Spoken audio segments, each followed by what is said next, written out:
Yo.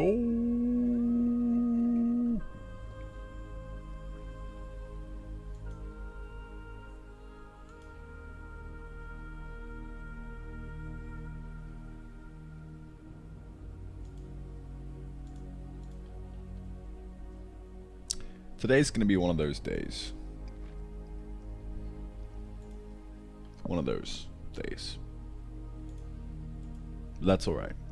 Sometimes you have those days. And those days aren't really that bad. Because they lead to more days.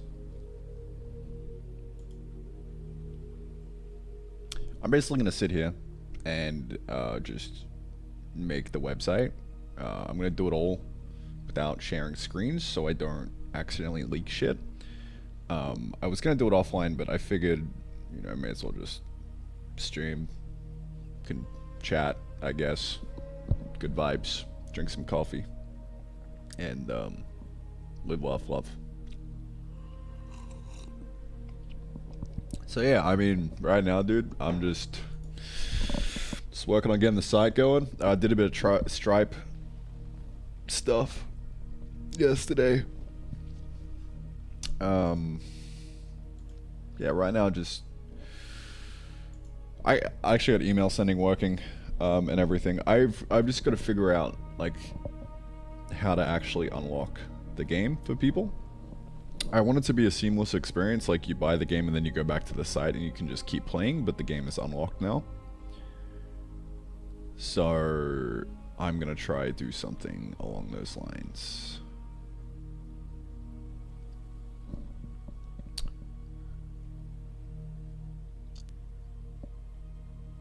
But I've got to figure out how to actually do like user authentication. I'm thinking like we basically just we have a user ID for everyone who joins, right? Just by default, right? Just a classic UUID v7 or whatever, right? And then the play is use that when you hit like the buy button, that gets passed as a parameter. It probably doesn't even need to get passed as a parameter, but like basically we can just use that ID associated with the Stripe purchase. And then when we're purchased, go back to the main page, use the ID to look up into the Stripe to see if it's purchased. And then I think if you just head to the website with your ID in the parameter, it'll do a lookup in Stripe to see if it's legit. Maybe. I don't like the idea of looking up in the Stripe every time you join the page though, but it seems like the best, like the easiest solution for me right now. And then yeah, so that way you could just bookmark your specific link and it would work fine.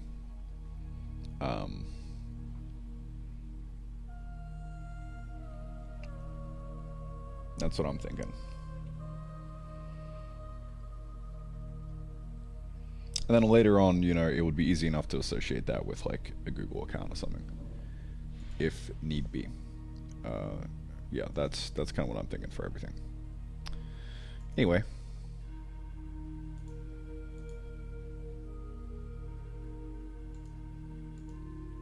Another day.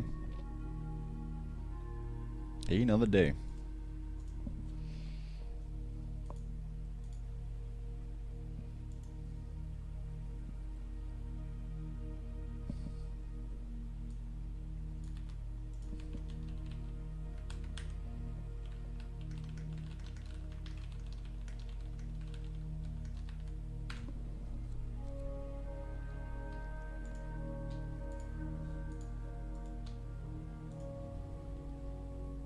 Your time.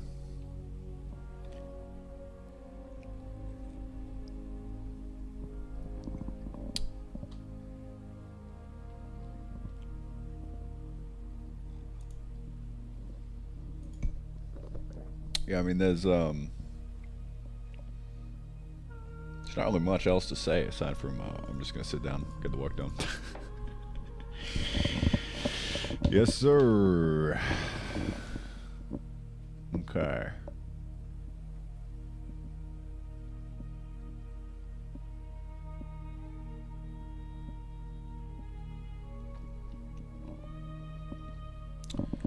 Actually, I wonder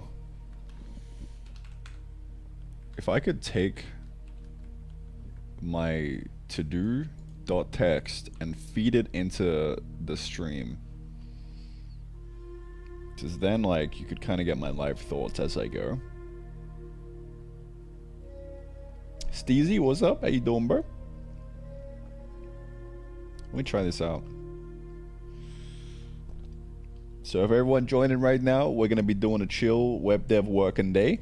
I'm going to be on just my main cam pretty much this entire time.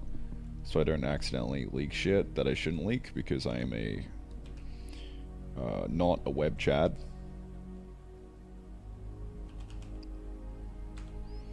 And I'm bound to leak stuff. So yeah, I figured instead of doing it offline, I'm just gonna sit here and we will just crank to some chill Lord of the Rings music right now. Just knock it out piece by piece, you know. That's what dev is. Whole lot of sitting there. Wow, that's big. Why is that so big? What do I need?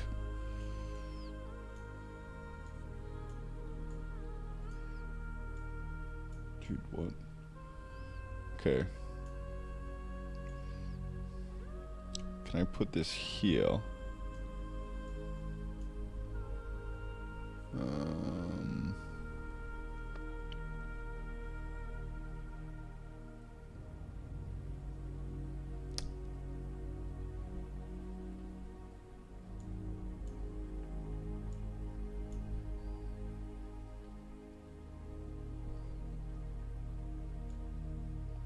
It's like cutting off. How do I render this better?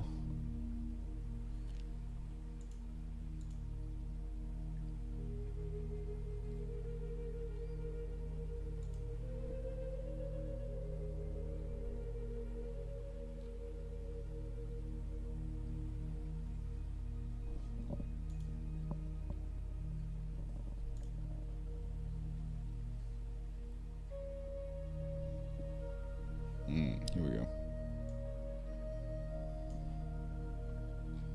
Maybe.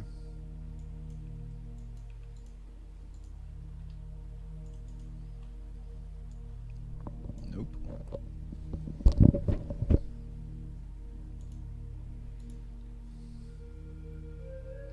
Oh well, I'm gonna give up on this idea of putting my to-do list on screen. That's okay. How we doing, boys? Good morning. Farmer, good morning, mate. Hazard. Fellas, how we doing, man?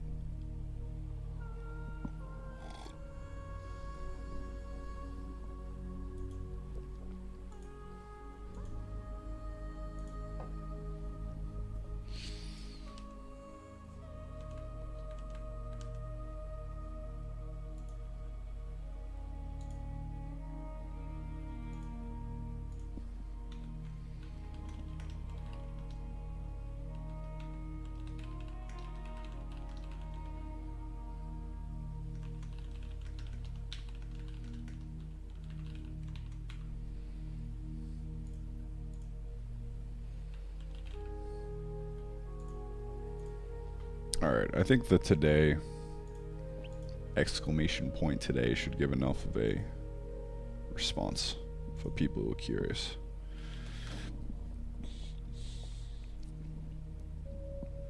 Cool.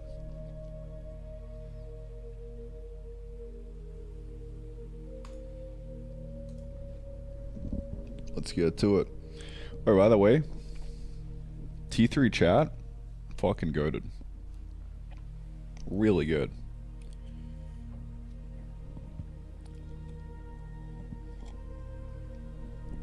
Cancelled the ChatGPT sub and snagged the T3 chat sub. Pick your model. You can even do 4.0. or Claude. I've been using the DeepSeek R1, so it's like ChatGPT R1, basically the same. It's just advanced reasoning. It thinks about things, and it's been so far so good. So, and this chat app is just like way better than ChatGPT. Feels good. Theodon did good.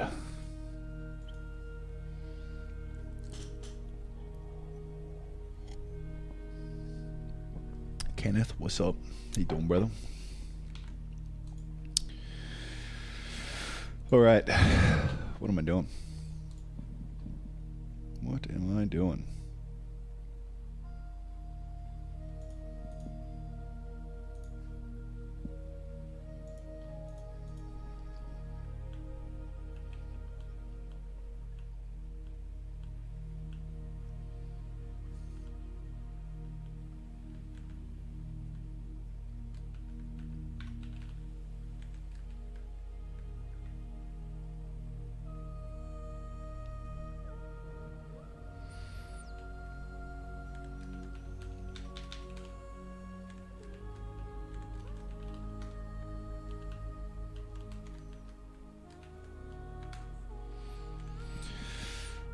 This is just going to be a stream of me sitting here breathing silently.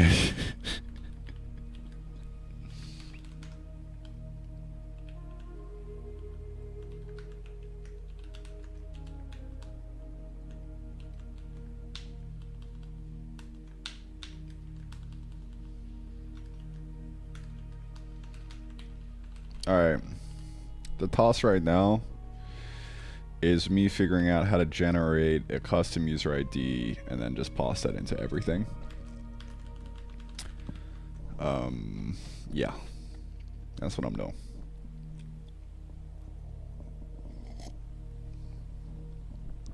So, yeah, I gotta generate that, store it.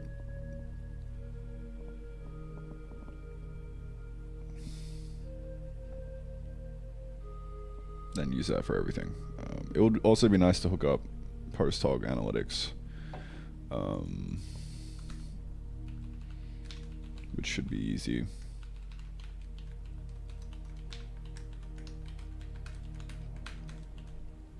So we could get more data on the dashboard. Could actually create a funnel. Seeing how many people visit the site, how many people click the buy button, how many people buy. That could be cool.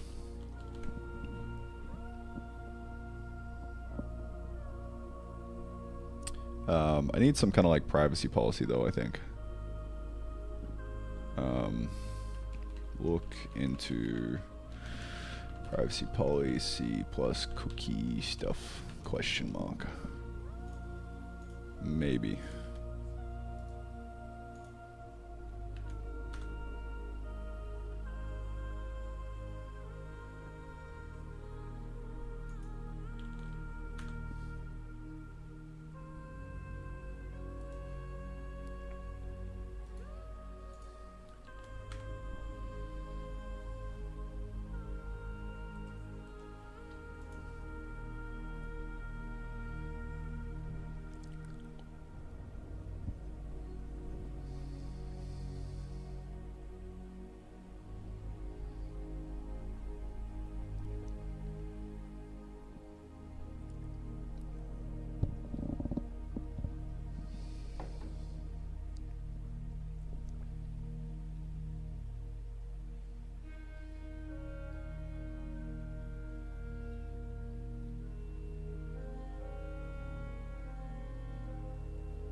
Why are you so sexy?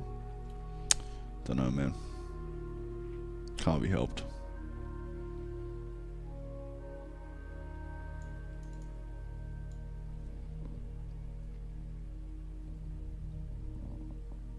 God, had a rough sleep.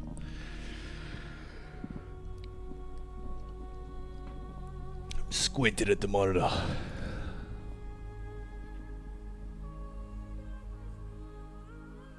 I'm just reading over the T3 chat privacy policy.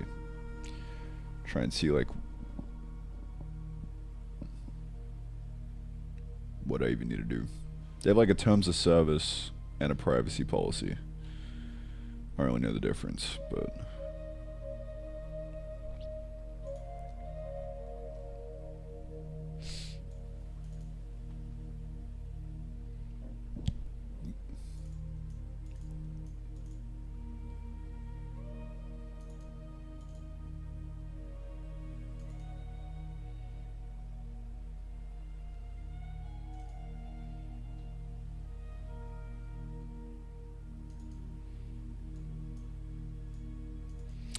yeah, so he just like I'm in a private browser here. On startup, like this is the only thing that pops up. Like there's no like accept cookies or anything. It's just make sure you agree to the policy, and then this just disappears once you use it.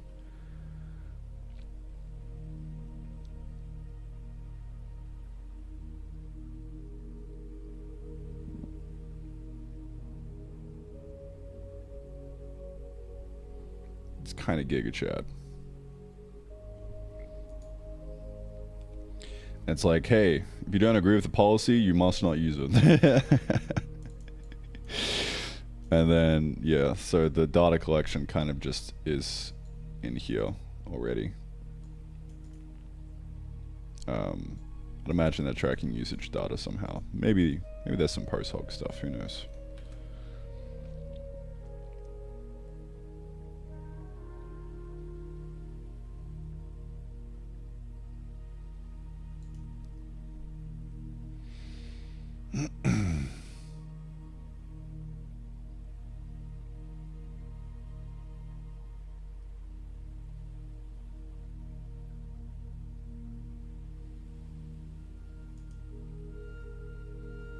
No idea, dude.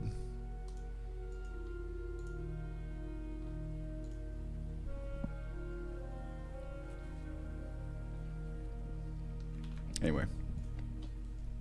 Side quest.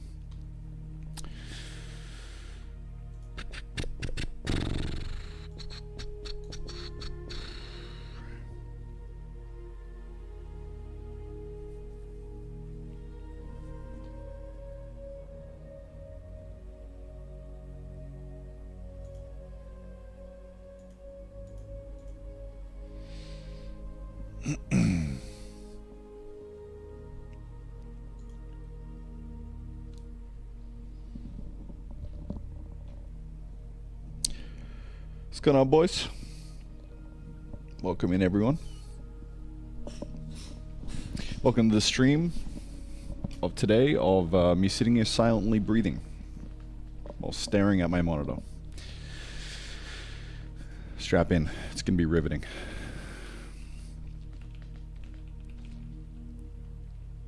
The occasional cough. The cough? G'day. How you doing?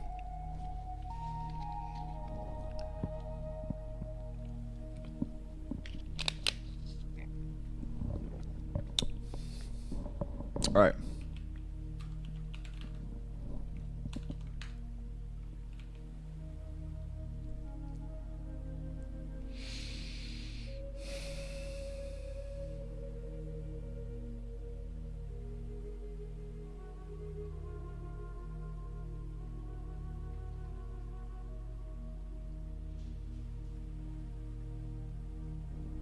Dude, what am I doing?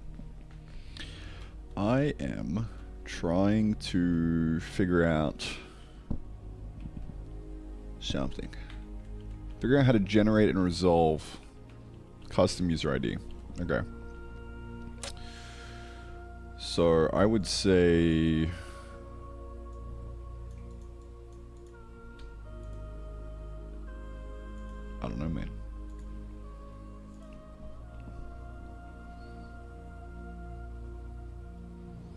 How would I go about generating a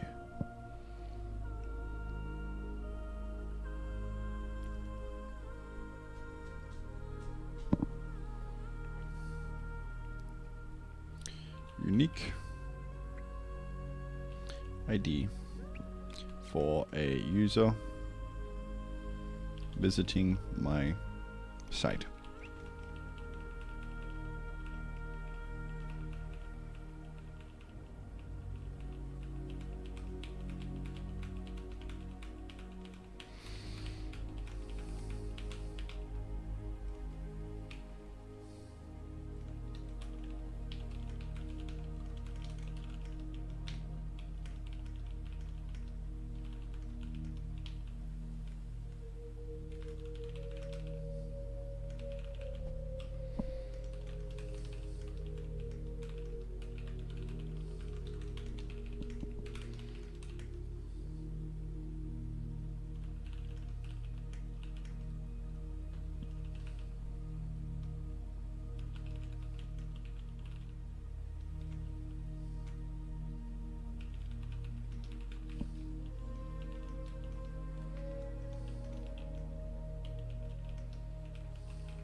I just typed out a bunch of context.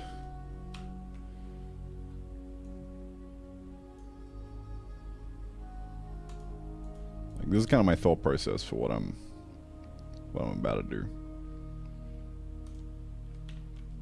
I shouldn't even need a database or anything. We just have like all the data in the link that we generate for the user, and they say, all right, save this. We'll figure it out later. But for now, it'll just do a easy kind of lookup to see if you've bought the game and give you the full thing, I think. I don't know. We'll see.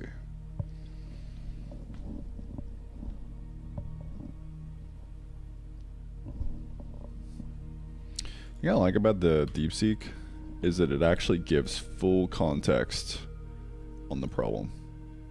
Like full context on like the reasoning behind it. ChatGPT kind of does that, but this feels more in depth.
Alright.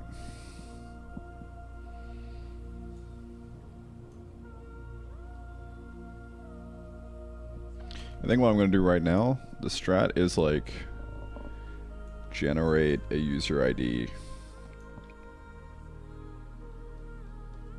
on page load or something. Put that in local storage. Also pass that down into the game, so the game will just do a lookup to grab it.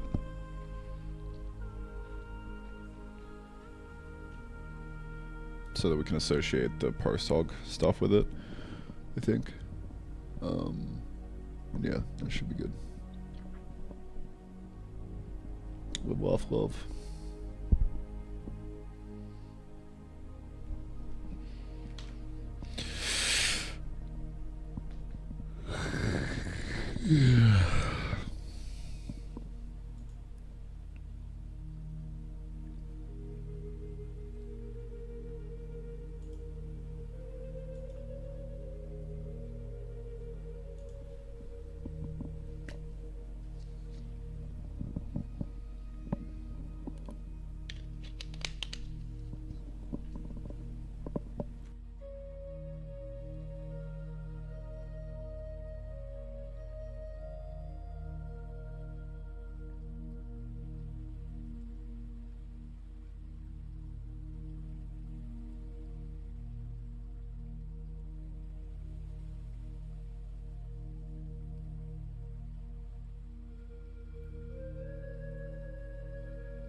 Muted, thank you. But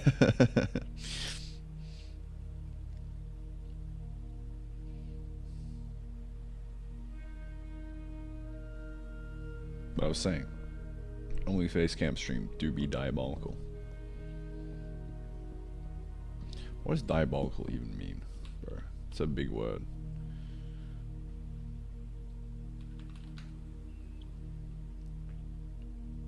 Disgracefully bad or unpleasant. Informal British. Or characteristic of the devil, so evil as to be suggestive of the devil. I don't know, man. I think that's a bit extreme. I could just work offline if you want. Let me know. I'm trying to figure out page load right now. Like, where do I call to get or create user ID?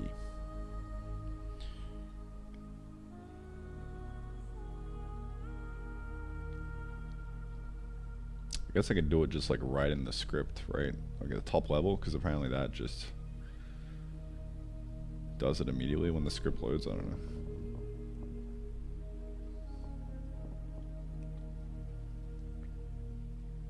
Oh, look at this.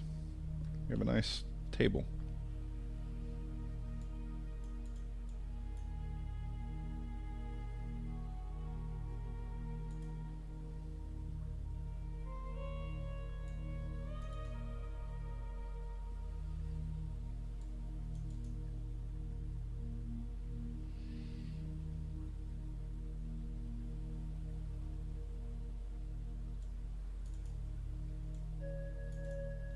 Show DOM exists UI actions. I mean, yeah, we just do it immediately. That'll be fine.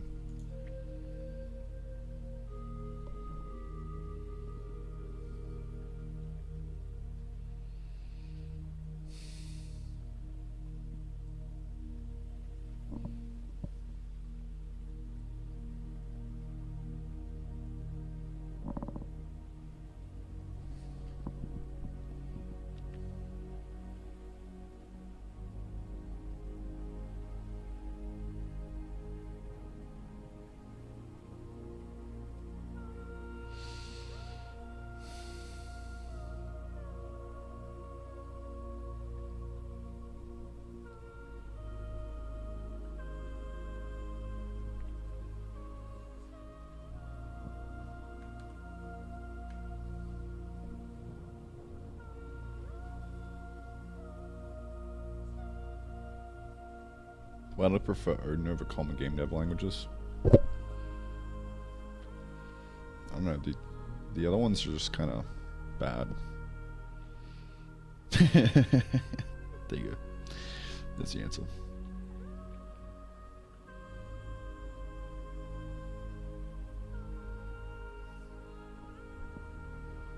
I think like after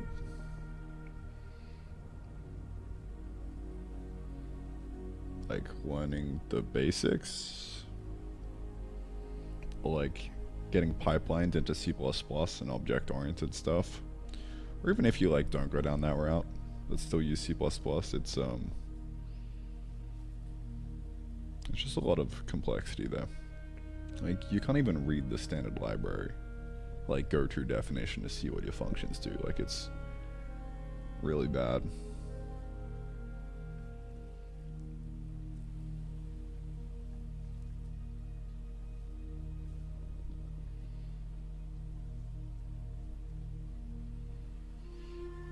Yeah, Odin and Jai are kind of like... Jai's a bit better for the go-to function, read exactly what it is, you completely understand it straight away. Jai's a bit better for that, I think. I couldn't really tell you why. Maybe because Odin feels more like it's... feels like there's a bit more indirection of like, alright, go to here first, and then go to here, and then go to here, and then go to here, and now here's the real function. Whereas Jai's like, usually it's just like a go to def, it's right here.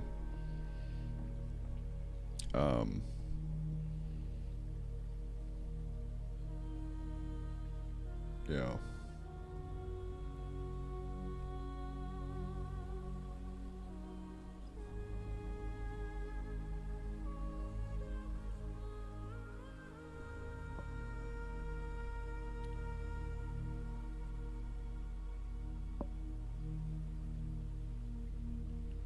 I don't know, I think the reason I like Odin and Jai is because that kind of language is built for people who know what they're doing already. So it's like, there's more of just like, here's the actual essence of what you need to make stuff and do it well.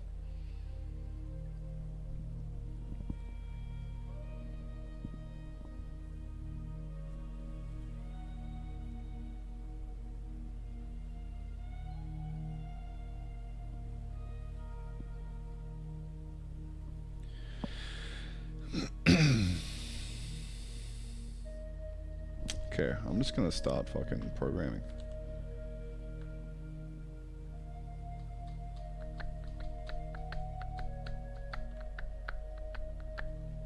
Ed, what's up? Hey, doing, bro? You can run the command !today to see what I'm up to.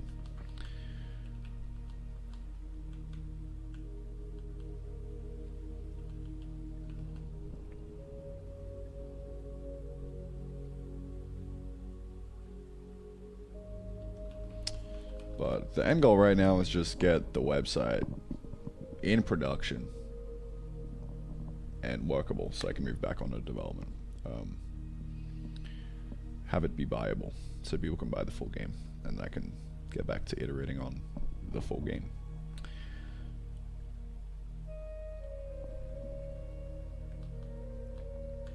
Okay, what am I doing right now? I am trying to create a user ID straight away.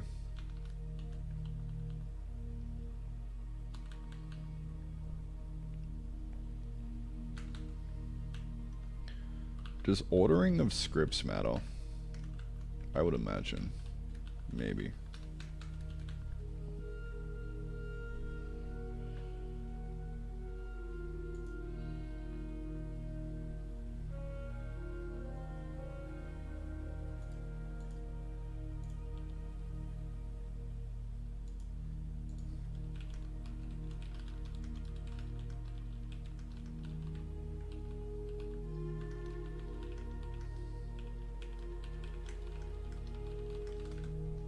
I would hope they just do top to bottom.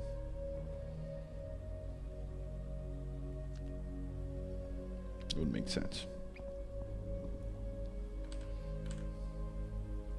Yeah, cool.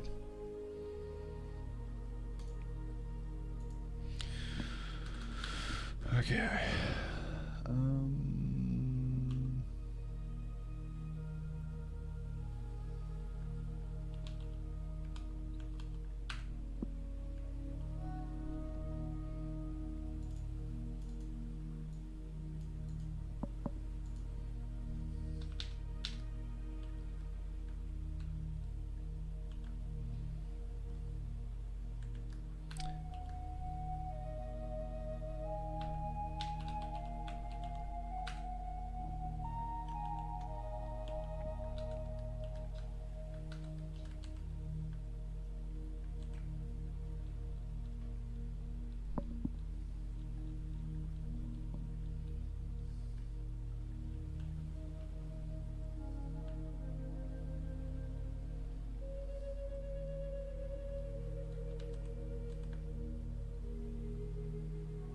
QXB3, what's up? Hey, doing, bro?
Alright, I got TypeScript cranking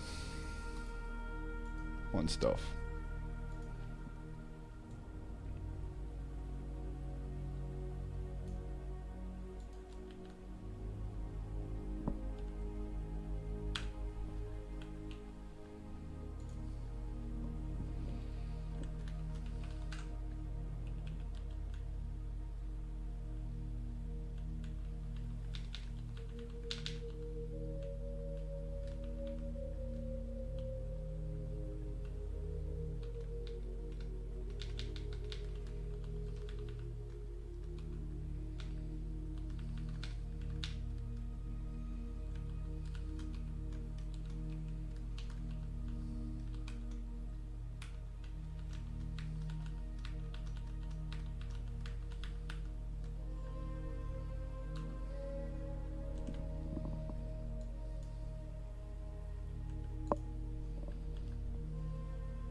feel like I'm kind of finding a bit of an uphill battle with focus for web stuff. I don't know. We'll see. Actually, probably not.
Alright, this is sick.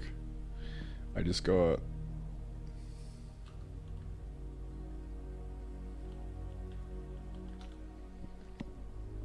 my setup working for like live kind of building. We're doing two things. I mean, we're doing a TypeScript compile. So I got this in here, but also got the Go server running on the back end, right? So this is running both of them. 0 is the server, 1 is the TypeScript stuff. So I can just kind of like live do stuff here. It'll build. Fuck up, right? Same thing with the TypeScript. Really cool.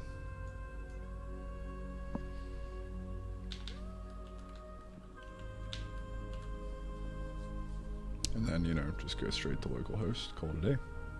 Big W.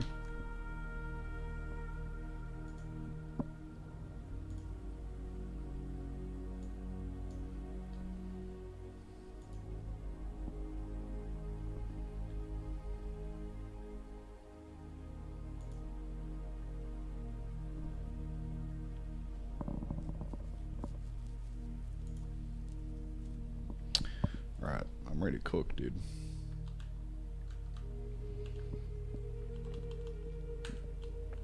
Time for a bit of TypeScript grinding.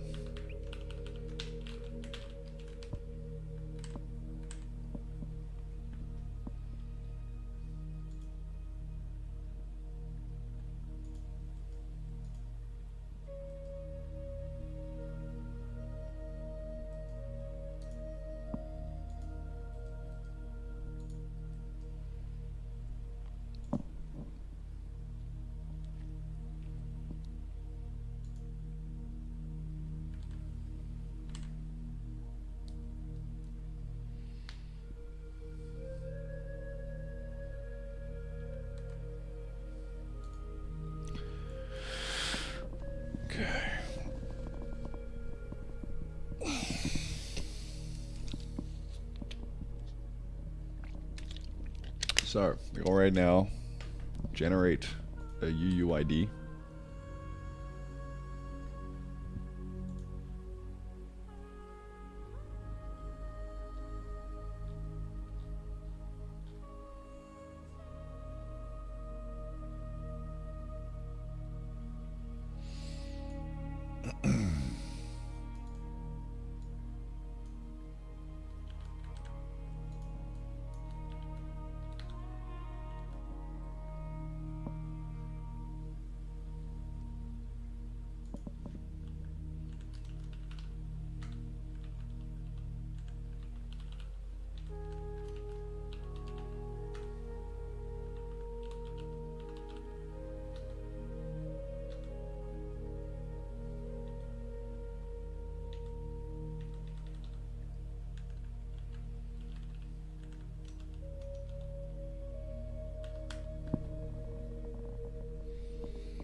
Does a head on index.html get used in everything?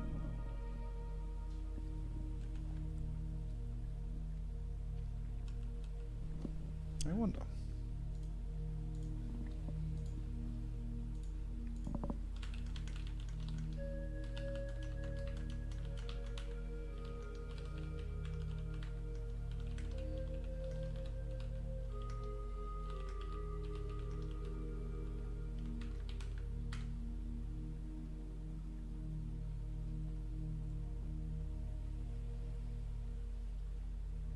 No.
Starting to see why React or something would be useful. Not that I'm saying I'm going to use it, but I'm like slowly getting a picture of the web landscape and how things work, which is interesting. But you know, right now I'm just kind of writing raw HTML with bashing in JavaScript. Glad I don't have to do like the styling though with like HTML and CSS. Like I'm just doing that with Webflow. Although maybe I might need to step up my game at some point. I don't know. We'll see.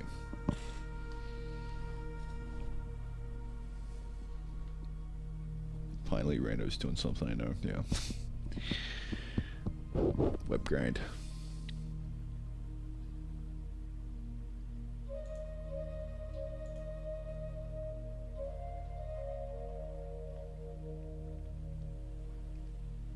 Yeah, I don't need interactivity.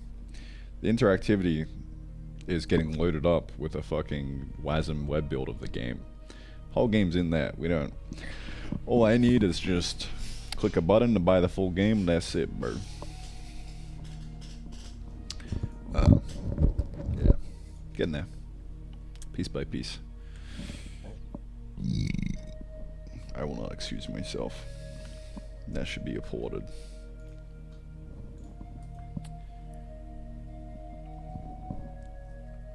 Okay.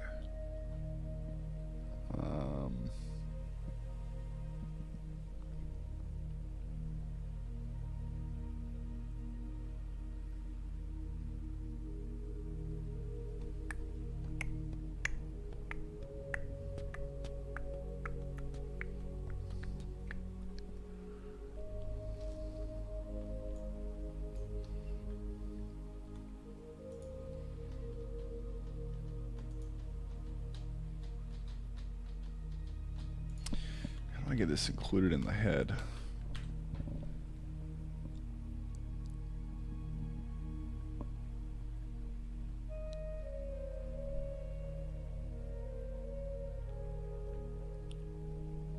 How do I get some of that head action?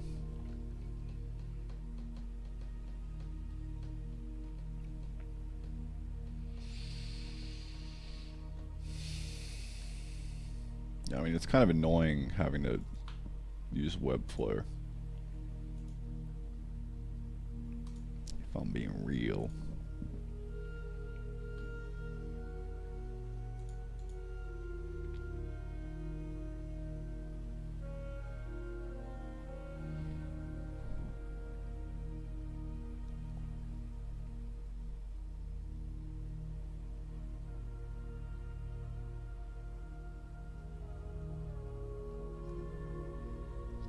What is happening with this load? Alright, there we go. He did it after 20 seconds. Yo! eMagic64, my brother. Thank you for the Prime. That'll be today's lunch. Sorted.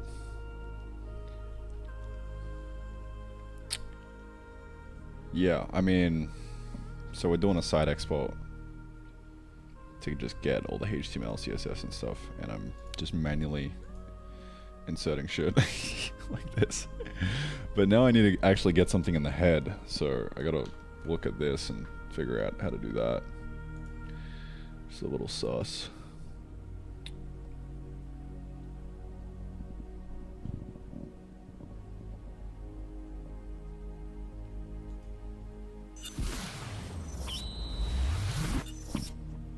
Costs, have dessert. Thank you. Thanks, man. How's life? Life's good. Life is good. I actually don't mind web dev. Ain't that bad. I feel like I'm really motivated to do it because I know on the other side is a really sexy website with the game kind of just integrated. You know, that's what we got so far. Demo is just going to be right here. Play the game. Gangsta. Buy now. Check out the Stripe. Easy win.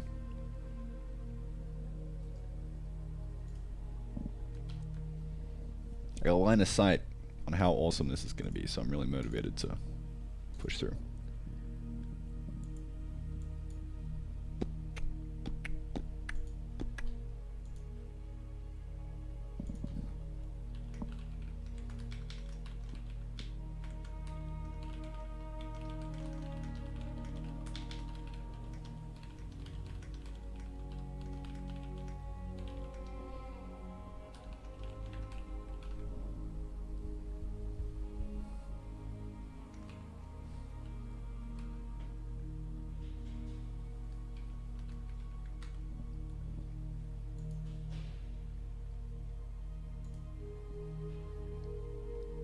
Making your own Steam? Yeah, basically. Just for shits and giggles. I mean, I didn't start out doing this, but I made the web build of the game. I'm like, you know what? I could just like also just sell on the site. How cool would that be? And then who needs Steam?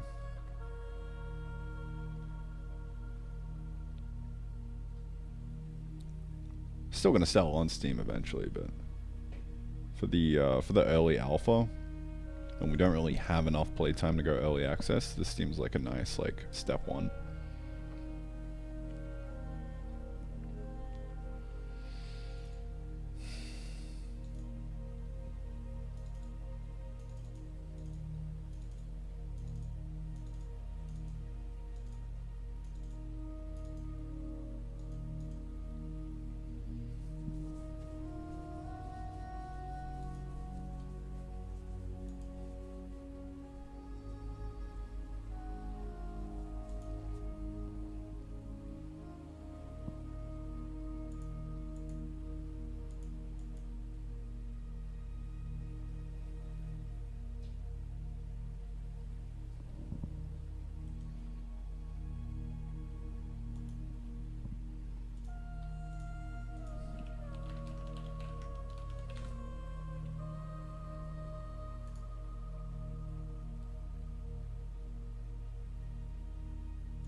Dude, why is my internet feeling so slow? I don't know if it's my internet or Webflow's servers are being just absolutely fucked right now.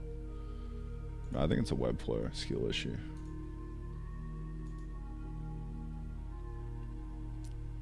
Skip the 30%, yeah. Straight seed? No, we're doing Odin now. I've used Jai a bit. I used that for like 2 years. A year and a bit. Probably not 2 years. A year and a half or so. That was really great. Using Odin right now though, because it's public and it's better as like a learning resource for everyone. Yeah. The raw C days are over. It was like a really good kind of training grounds though. Like it's what led me to being the man I am today.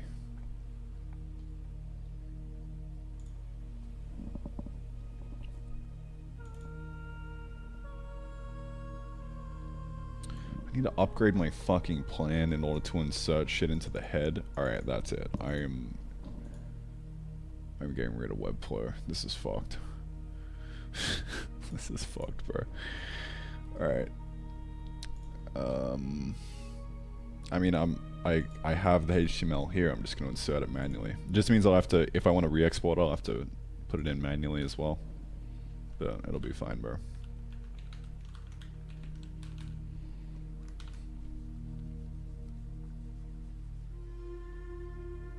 Nothing can tilt you off to roll C. Yeah, it's like a, like you're throwing yourself in the pits to battle it out, and you have to figure out how you can swim or just completely sink and give up. It's like, it's a trial by fire, I think. It just forces you to actually understand everything in the pipeline and like how to not go insane.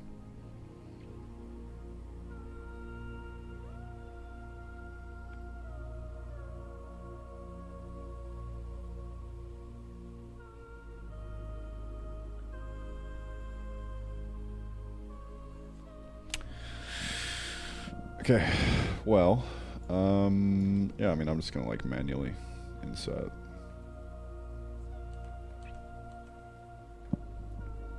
And then cancel my fucking subscription, you piece of shit app. Oh wait, no. I should be on basic.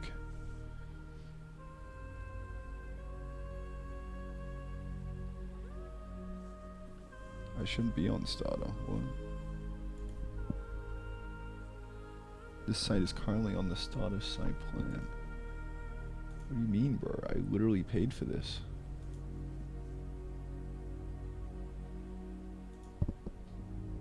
Hello?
Alright, so there's 2 subscriptions, one for yourself and then a second one for the actual site that you gotta pay extra for.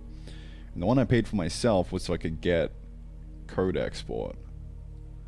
Alright, maybe I'm just like looking at the wrong options.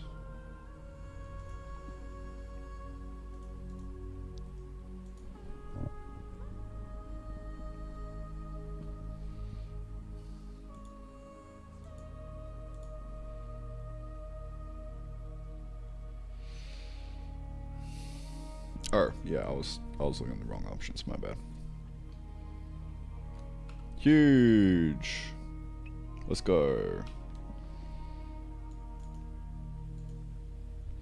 Head code. Give me some of that head, bro.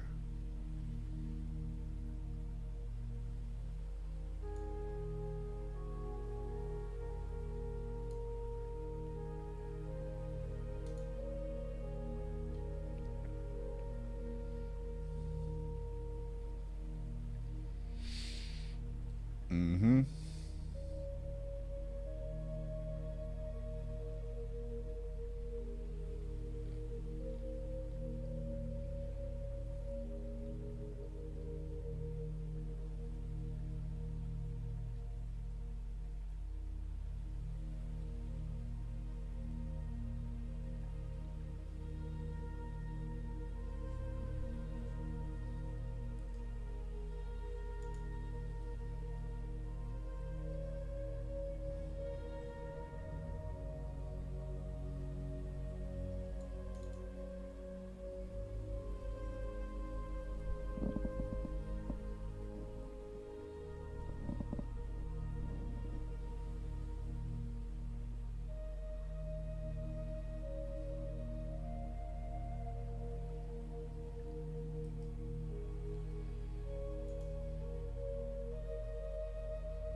This is a vibe, dude. Such a vibe.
Oh, sorry, I didn't see the question. E-Magic.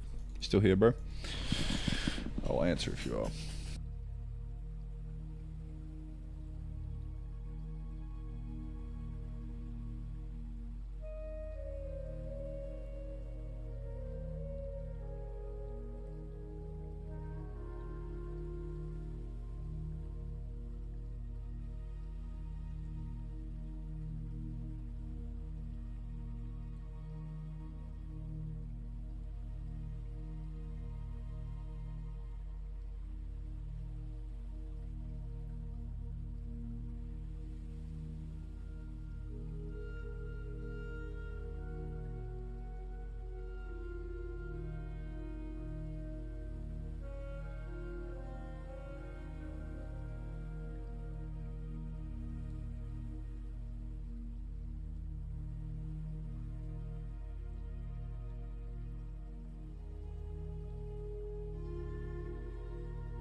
Delicious.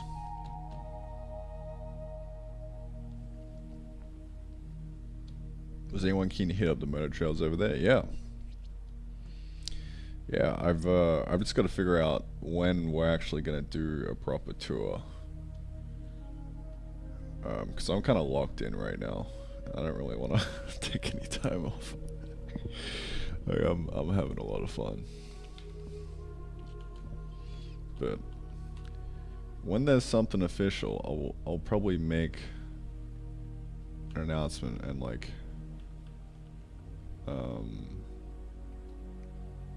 you know, properly find a bunch of people for it. I was really just floating the idea in the video that I had.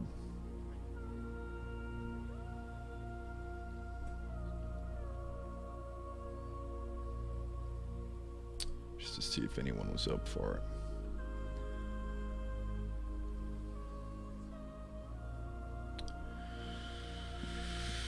Okay, what am I doing?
Okay.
Been getting bombarded with ads lately for Thailand trailer rides.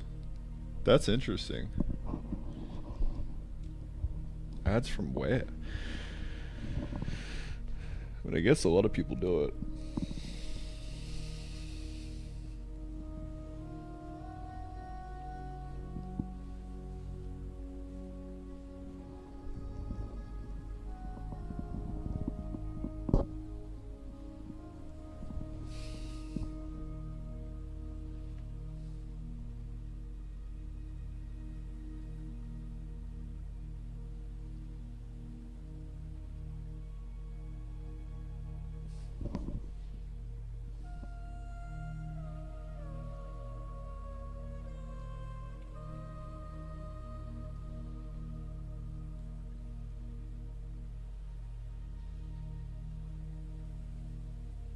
ThailandMotors.com. Thailand Motor Tours. Interesting.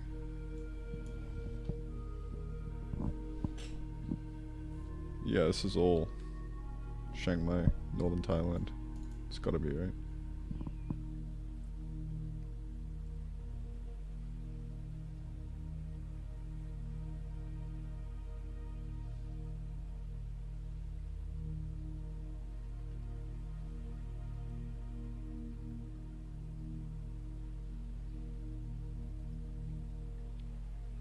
It's a good page.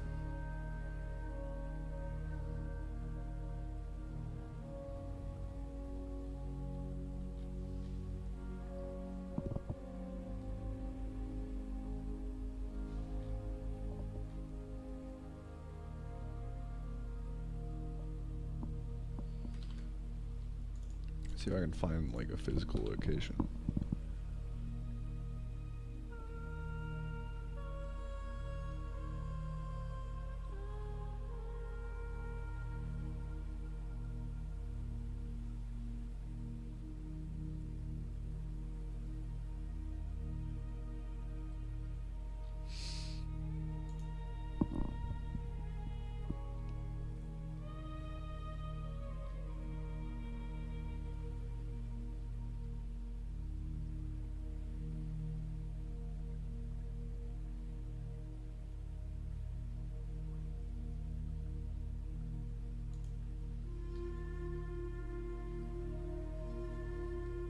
Yeah, I really want to get something going. It's just I have to make the time for it.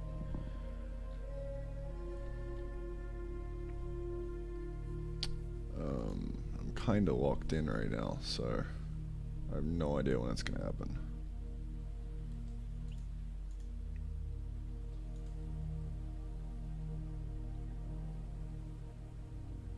Because it is a fuck ton of fun. Like, man. It's good.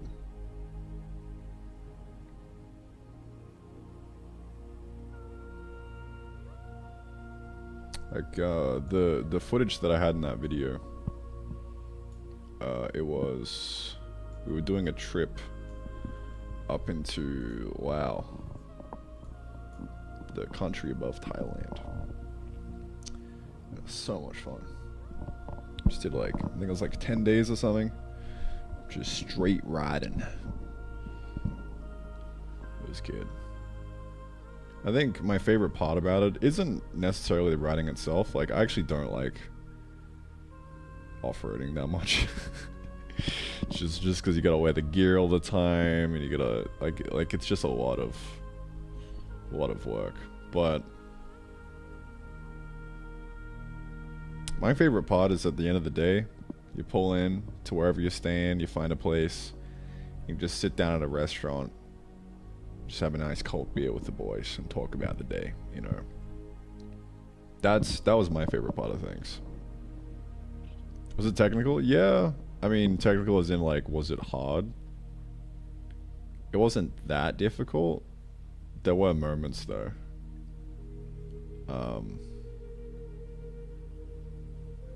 Like, I mean, it was my first time actually doing off-roading, so not that hard. Like, nothing insane, right? But, you know, there were like river crossings and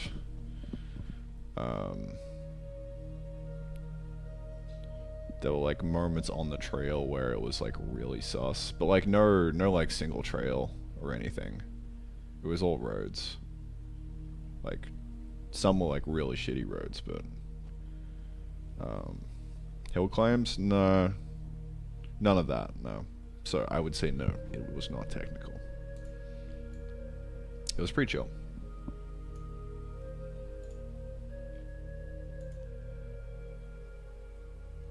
Still sounds good. Yeah, I mean, it was a great adventure. It's good fun. There was one point where we like rode up through a village, and they were having a gath, and they just brought out some beers, and we just sat there and drank beers. It was like just some like village in the middle of absolutely nowhere. Yeah, just hung out some villages.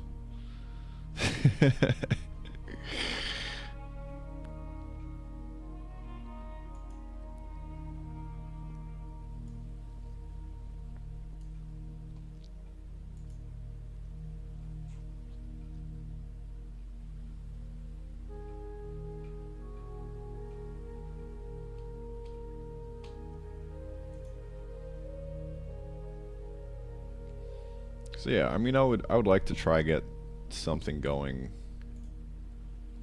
January, February, March, April.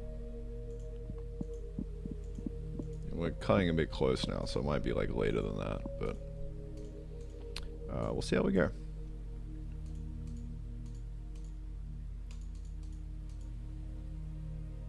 But if I do it, I'll definitely make an announcement video on the YouTube to try and get as many people in as possible. Try and like book it all out. Make it happen.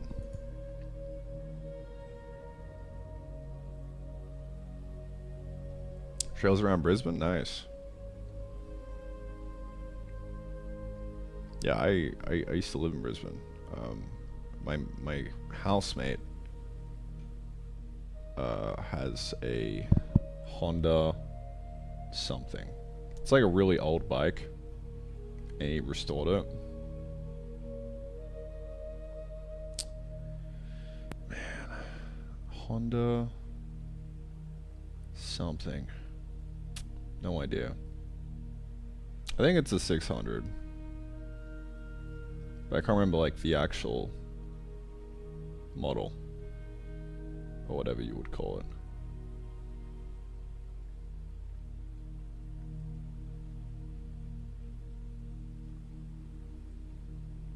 But yeah. XR? Yeah, that rings a bell.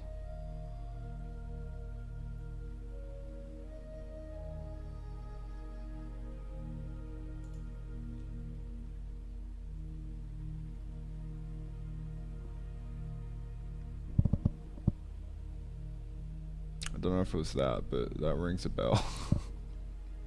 So like a farm bike? Yeah. Yeah.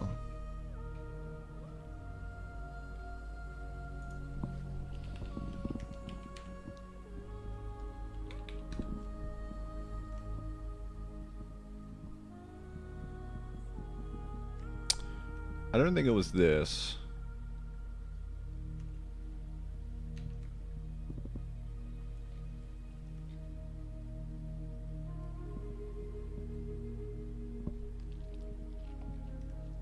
Might have been though. Oh no, this does look pretty similar. XR 400 maybe. Yeah, XR. I recognize that logo.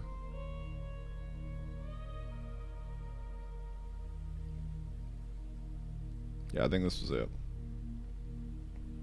So we got like a really old, like, I think it was like a 2002 or something.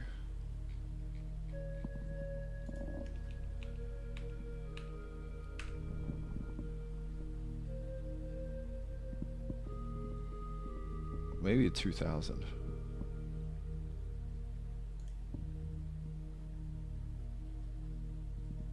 Yeah, this looks dead on, I think.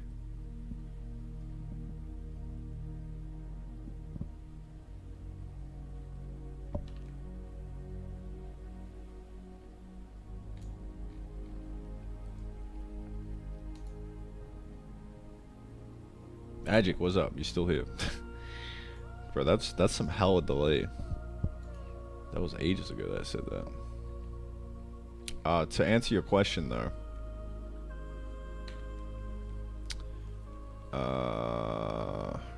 Yes, I went to live in Southeast Asia. The reason I stopped uploading is because I've just been focused on the work. Like, how do I actually make a game?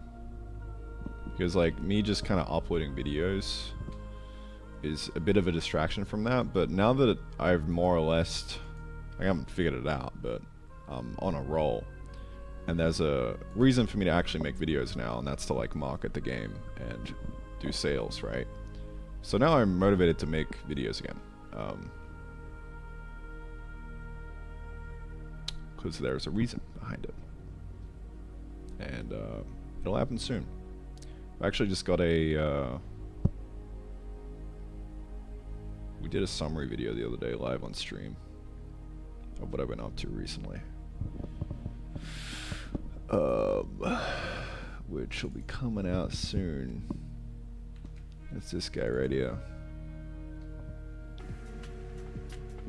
Nope, that was the full stream. This guy. Woo. Good stuff. If I had to put it in terms of other games, go. So Right now, and of the game that I want next. yeah, that's a little video. So that'll be coming out as soon as the website is ready and can accept payments. And that's what I'm working on right now.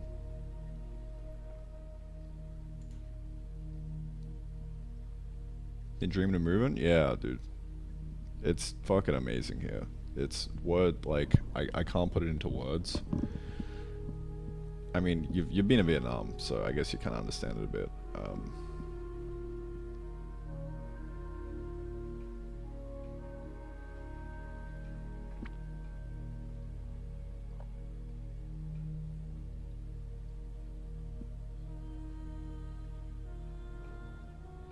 Mine has been stuck there since I went, yeah. Yeah, I really want to...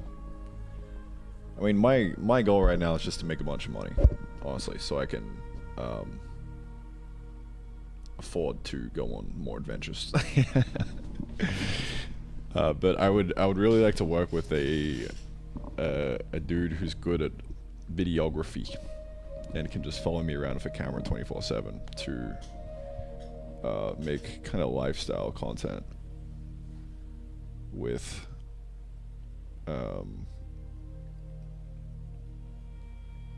with everything, really. Kind of like what I'm doing on stream right now, but IRL a bit more. And you know, that'll include some trips every now and then on bikes.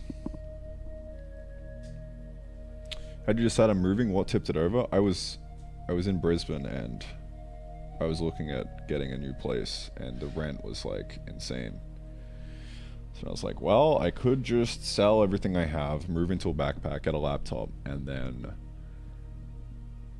go travel Southeast Asia for a bit, and like, it'll be way cheaper, and I'll have a blast. So that's what I did. Eventually, I came here to Thailand for a little bit. Didn't plan on staying, really, but I moved here for a couple months, and I have not left because it's so fucking good. So yeah, I've been here for 2 years. It's my 2-year anniversary the other day. Went to Sweden for a little bit. Too cold over there. Yeah, it's just it's really good here. That's what I always hear. Met a guy in Vietnam who also went for a month, never left. Yeah. I'm in NL. I don't know what NL is. Oh, Netherlands. Okay, cool. Yeah. Yeah, awesome. I mean, hey, if you feel like pulling up to Thailand, Chiang Mai, hit me up. I'm about to move into a studio, and I'm looking for a bunch of dudes who want to live here and just kind of do some co-working in the studio. I think we can fit maybe like 6 guys in there with the current space that I've got in mind. But yeah, it'll just be like a dedicated co-working space, so pull up there, get some work done.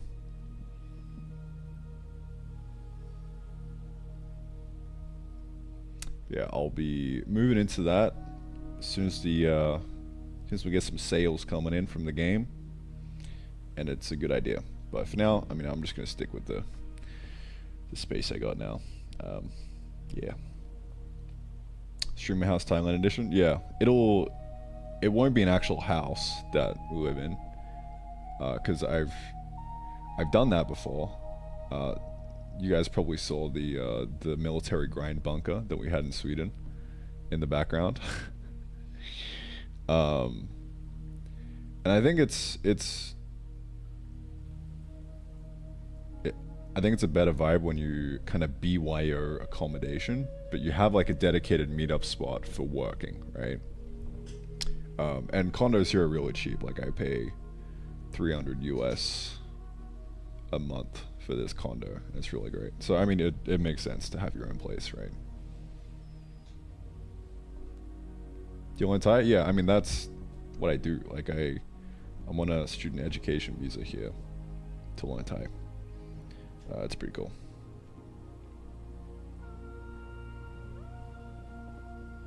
Why co-living instead of a shared office space? That's what I'm saying. You don't really want to do co-living. I mean, co-living's fine, but shared office spaces, I think, a better vibe. Co-living's more extreme. It's more like we're trying to like make our dollars go as far as possible.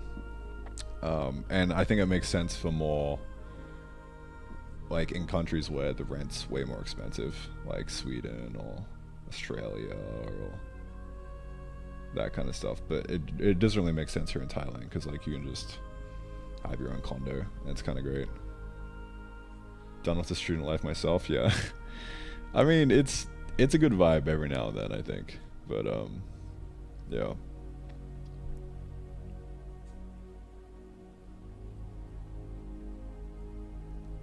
We just planned fall apart.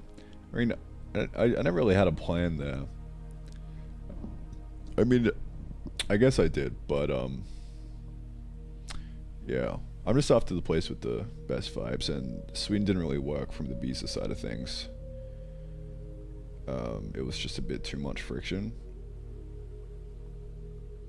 And yeah, the expenses were pretty rough there. And also, the location that we had wasn't really ideal, because it was way too remote. It was just a random village in the middle of nowhere.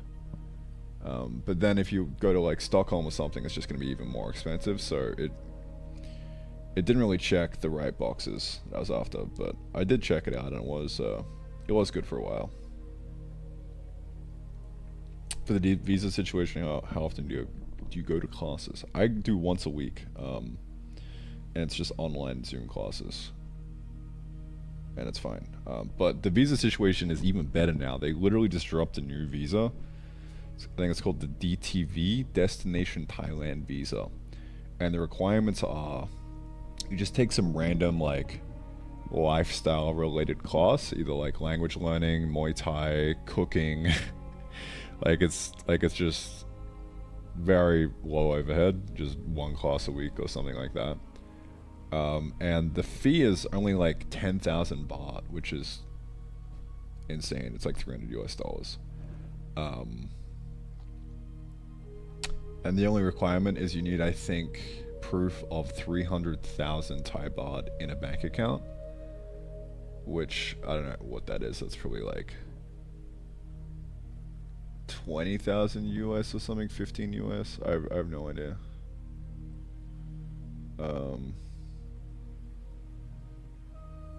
10K US.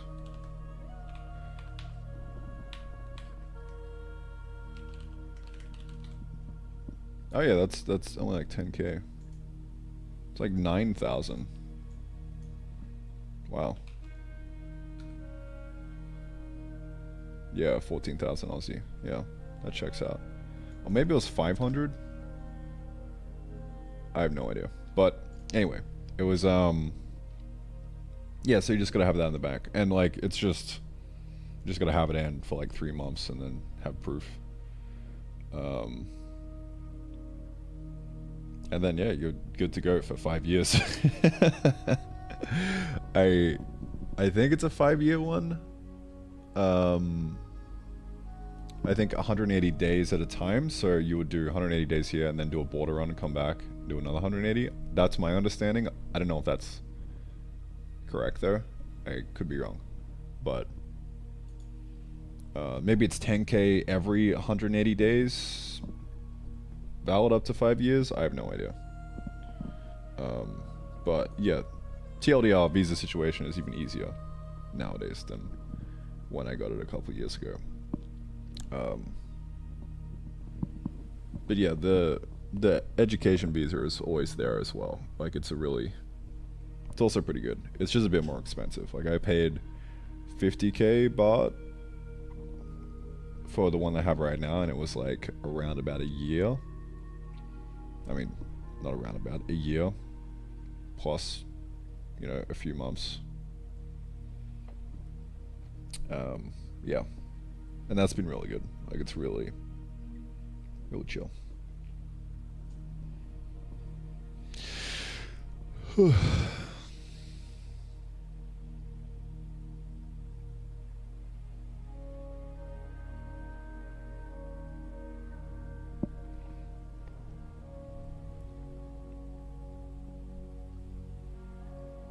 Well, good, man. Yeah, hit me up if you want to pull up. I'll hook you up with everything, bro. Get it going.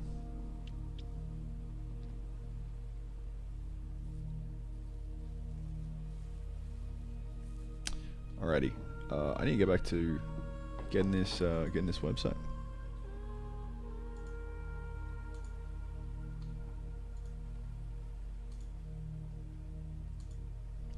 Also, Dutch living in China right now, dude. Hell yeah.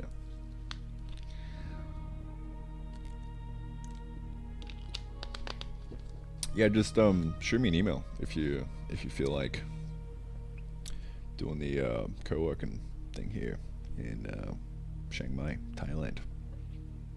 I got the email on my site, rainy.gg. It's in there somewhere.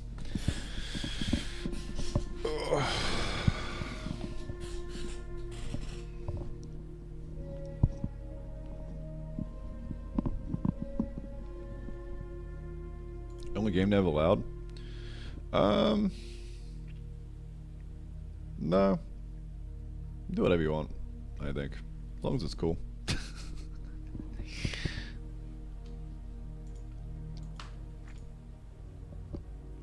I'm down for any product-oriented vibes.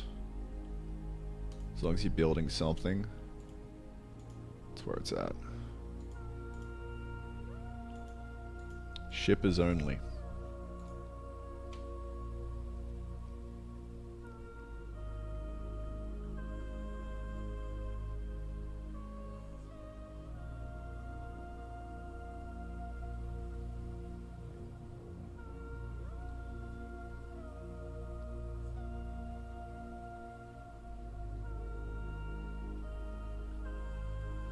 By the way, is there a tech community there? Not that I really know of right now. I mean, there are spots, like you go to Bangkok, I'm sure, and there's a lot more active. Chiang Mai's a bit more chill. But the goal is to make the tech community here. That's what I'm thinking. Make it happen, dude. Step 1 though.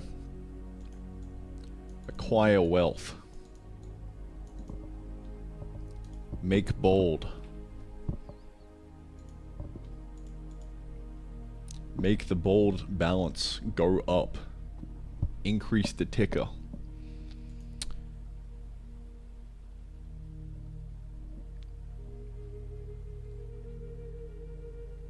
Because I need to actually get the office renovated and set up and everything, and desks and monitors and all that kind of shit, right?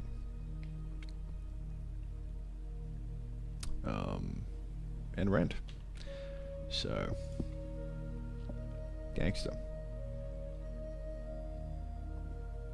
Alrighty, what am I doing?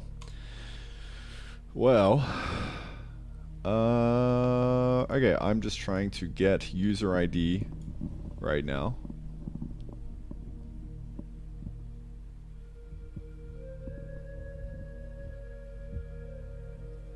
And we'll figure that out. Or did the dead arc end? No. Still in the hole. That we are climbing out. We are still on the dead arc. So that is I mean that needs to get solved first, right? And then figure the rest out, right? We'll do a weekly Net Worth Wednesday to do an overview of everything.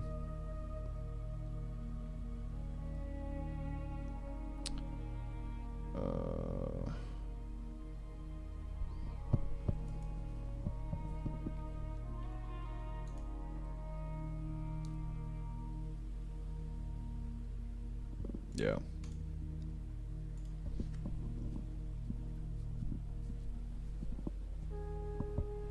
Oh no, yeah, I'm gonna set it up myself. I've got some office space lined up. Just needs a bit of love.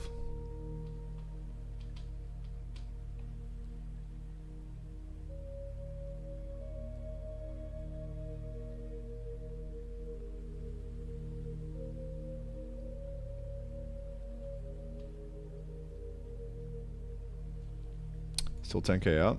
Roughly, yeah.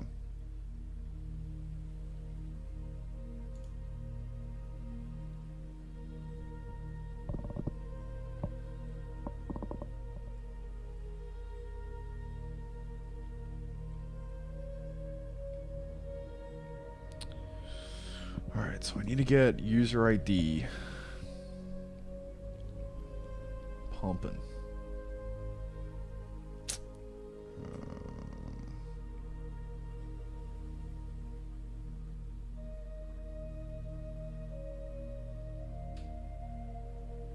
Do you have an idea of cost per person? No, I'm not sure yet what that would look like.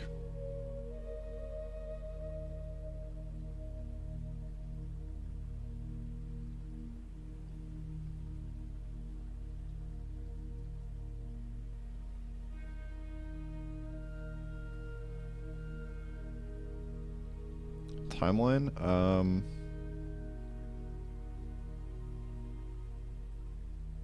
I'd say I would be in the office within the next 2 months. Like tops. But in terms of timeline timeline of like taking other people in. I'm not sure. It'll happen whenever it happens, I guess. No promises.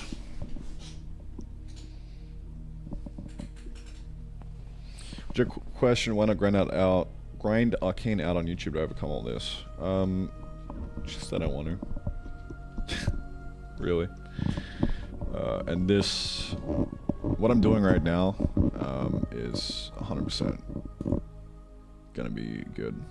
So, yeah. I am grinding it out. I am overcoming it. Climbing up the mountain.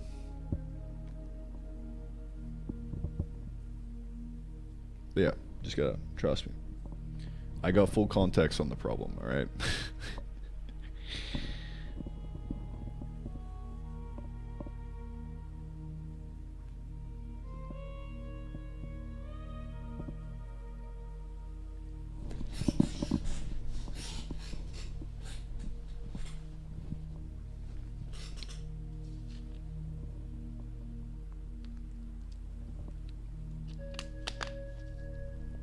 Bonus in April, planning on quitting then? January, February, March, April. Yeah, cool. Yeah, that's like perfect timing.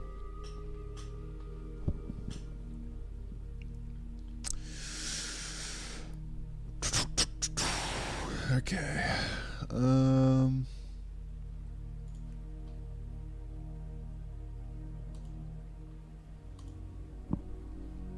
Sweet, we'll check the emails, brother. Discord works as well.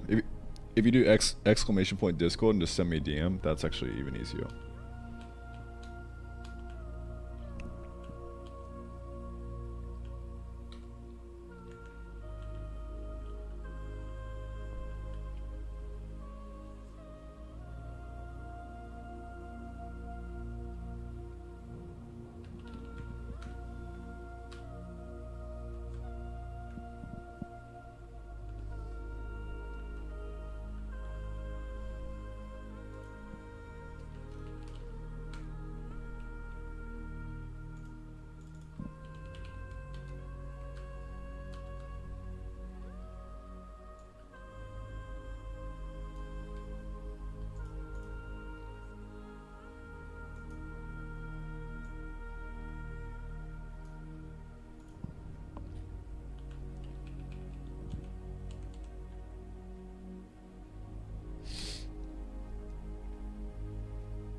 But yeah, Magma guy.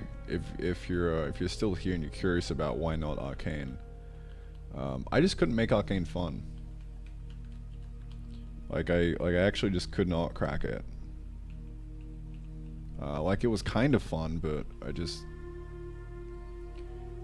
I hit a ceiling on it.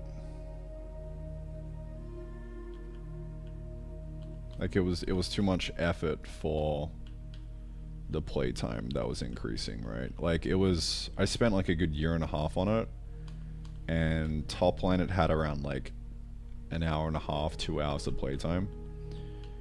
I've spent 35 days on this game,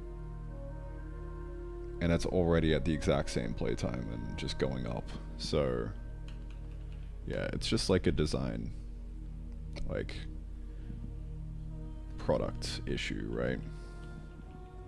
So I mean, I've just been trying to figure that out since then, and I've kind of locked into this this current game, which is fucking bussin' on the game design so far. I'm really happy with it. So yeah, just gonna do more of this, and yeah, I mean, exact same plan. Just pump YouTube content with the game, and that's what we're on right now. Gotta get this Stripe checkout working. All right, so what I'm doing right now is I'm trying to get...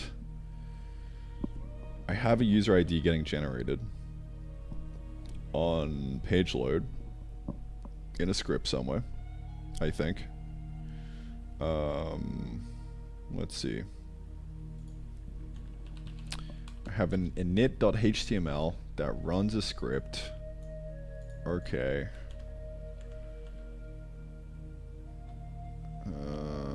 What do we got? That gets injected into the main HTML in the index. Okay. And after that,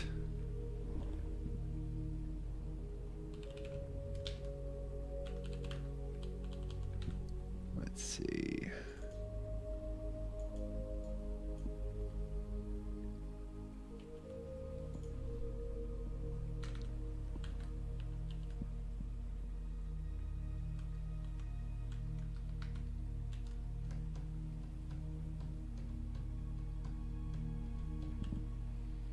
Alright, I've got an init.typescript.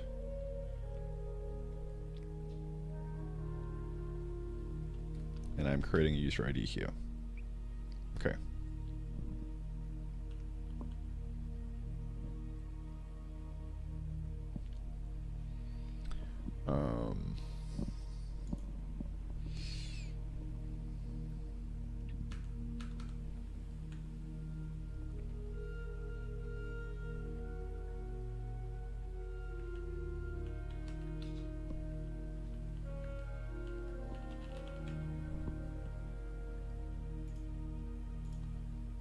I'm setting up PostHog right now because I'm trying to like get my ID,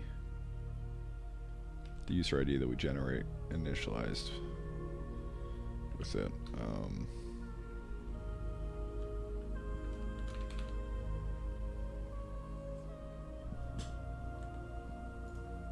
How the fuck do I do a log in JavaScript?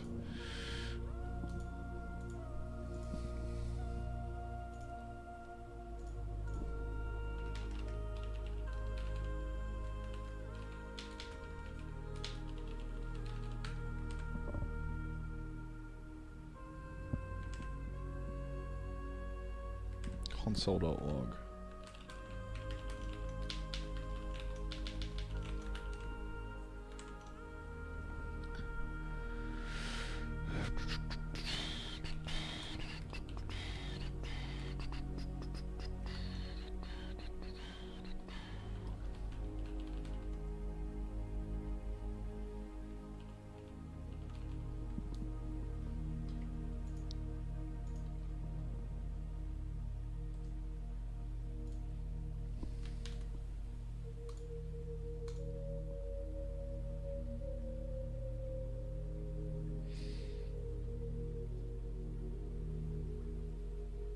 Okay.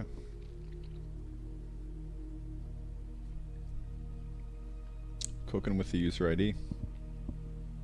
Dude, JavaScript is so fucking like...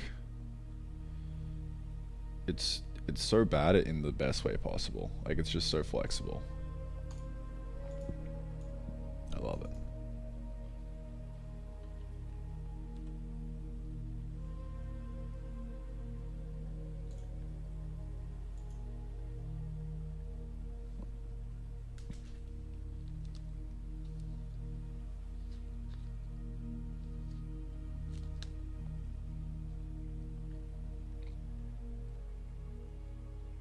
All for devs working on what they're passionate about. I'm just afraid that you might just end up hitting the same creative slump and it might not be something that requires pushing through. But then again, that's just one of many possibilities. No. I think, alright, I think what you're doing right now is you're taking a look at my life and you have like a mental picture of what it is and what my problems are. But that's just what it is, right? It's your own mental picture, right?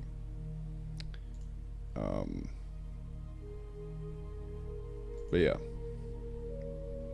Is today a day? It do be a day. It do be a day, yeah.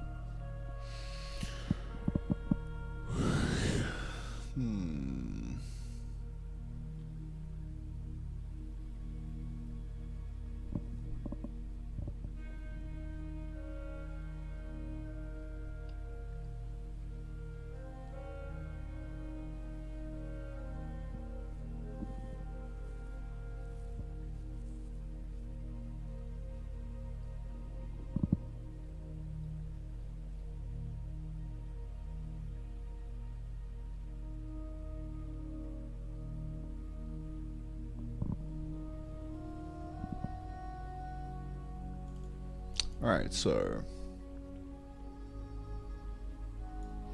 I mean, even when I refresh, we should have the same user ID. Yes, epic. Now, how do I get that passed down into the game?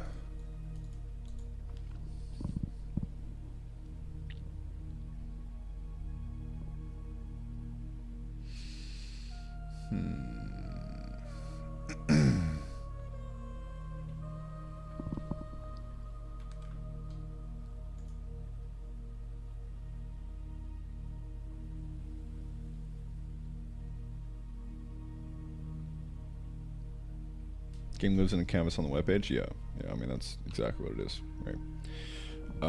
I can call JavaScript from mscriptin, so I could probably retrieve the thing there. I think that's what I want.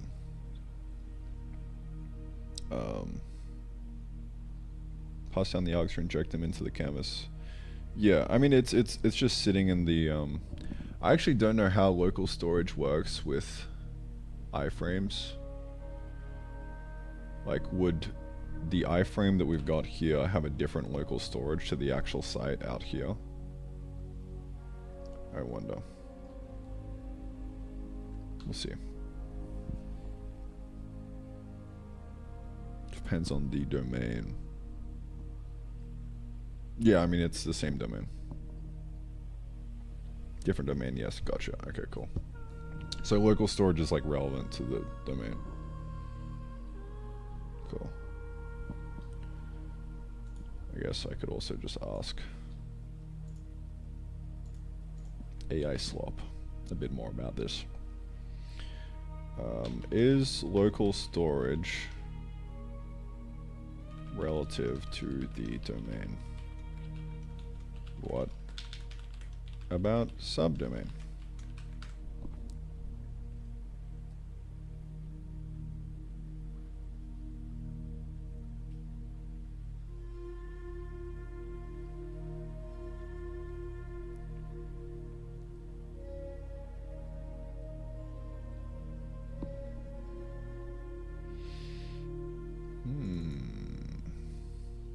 Including subdomains and port.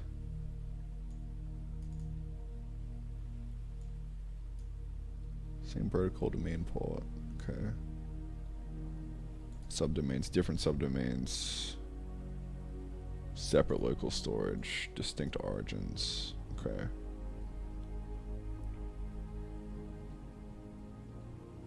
Different protocols, separate local storage. Different ports, separate local storage. Cookies. Okay. I mean, I actually want this as a feature. So I think I'll put the game on terrafactor.randy.gg. Yeah, cool.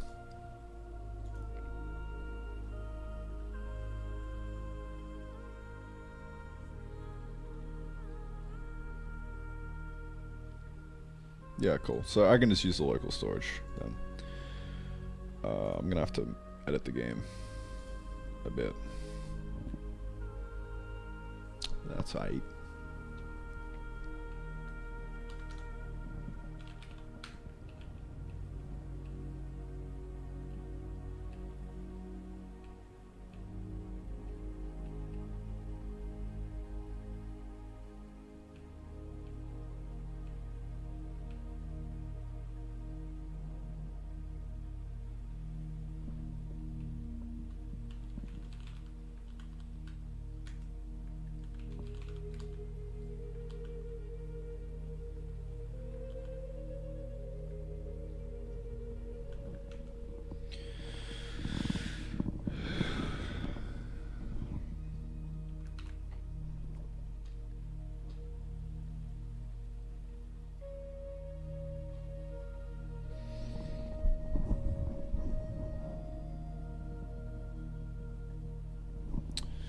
So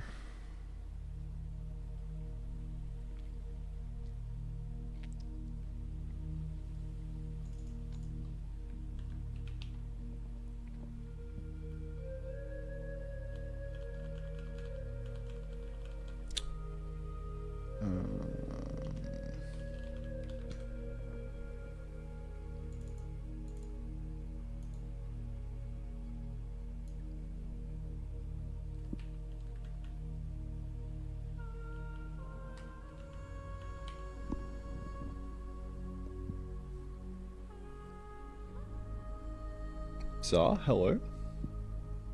How you doing?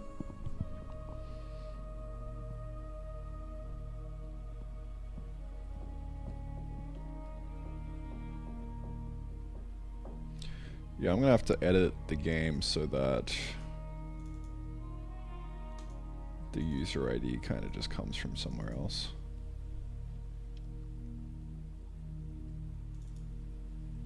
Like I'm gonna need platform specific, like get user ID.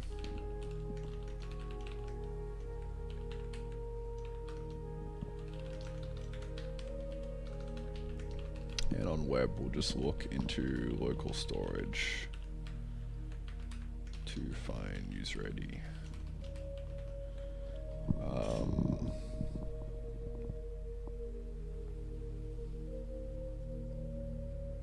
I think I'll need the same for session, because I think the session gets auto-generated by PostHog, so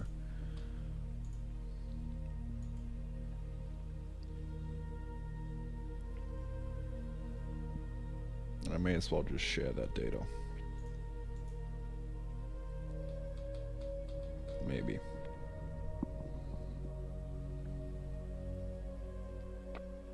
Local store API of the browser via Odin? No, it's mscripten, and mscripten has like a macro. I mean, this is in C, right? So it has a macro that lets you basically write JavaScript in C. So you just use that. And that lets you interact with like everything. And then to interact with that C function, I write an Odin binding to the C function. And it's a long pasta parcel of bullshit. And I'm surprised it even works to begin with. Really embracing the web mind stack of the web mindset of having 15 different languages that all kind of just talk to each other.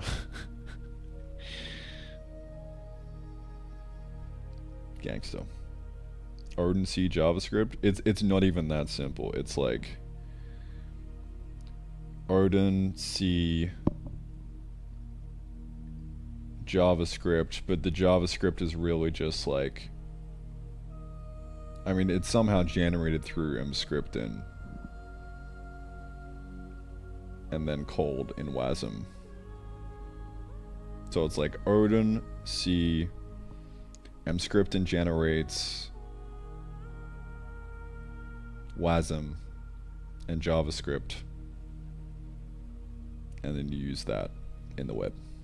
So fun times.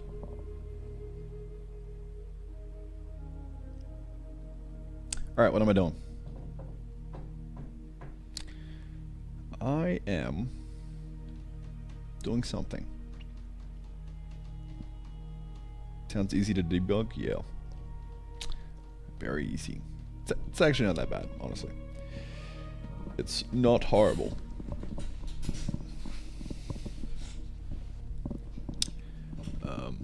It's kind of arse, but it's possible. Okay, let's see.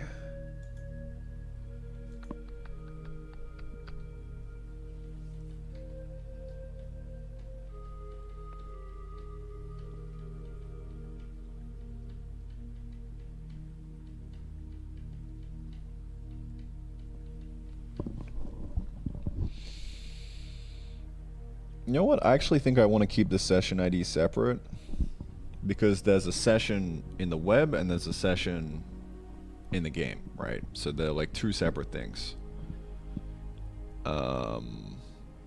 So having them separate is a feature. I don't need to pass them down. Cool. I just need to store markup data on like, is this actually the game or is this the web? That's what I need.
Wow, I'm now reading the PostHog docs from the perspective of I'm actually a web developer trying to do the proper JavaScript integration. Earlier I was like, bro, just give me the fucking API so I can call it from Odin. All this JavaScript is useless to me. But now it's the other way around. Or how time flies.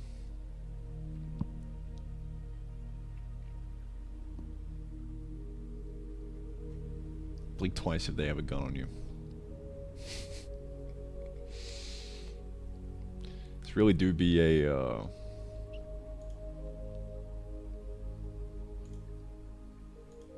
just a window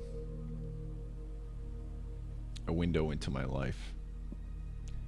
The web dev zoo.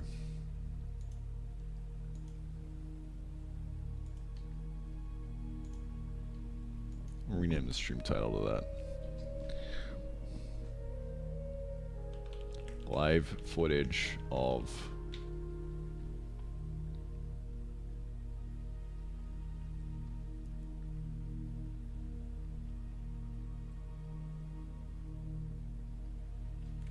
live zoo footage of web developer.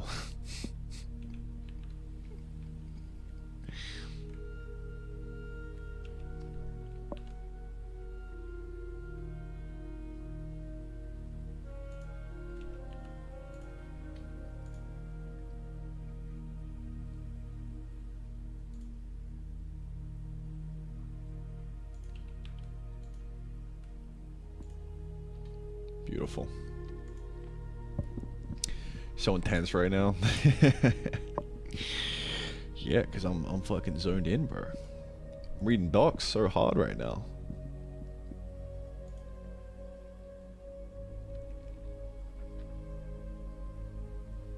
See you later, the cost. Sleep tight, bro.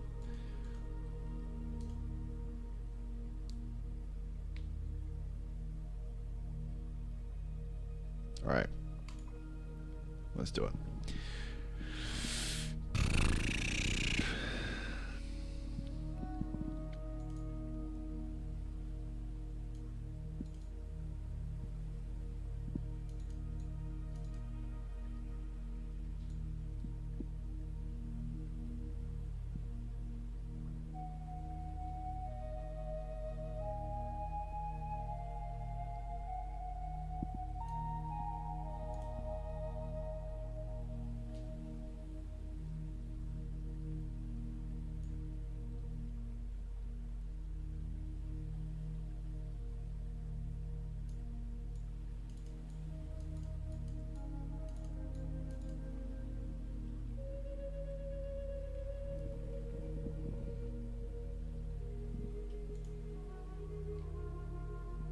I'm gonna try and get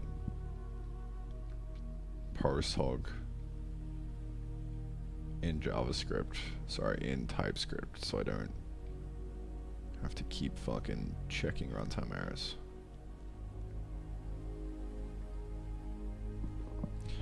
I'm like slowly inching through this, piece by piece.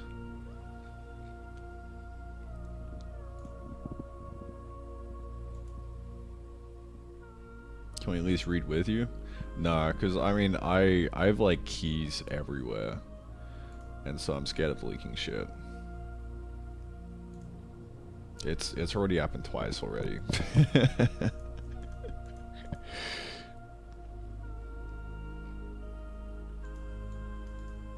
So you get the zoo screen. It's just me trapped in a box. Just a sniff, bro.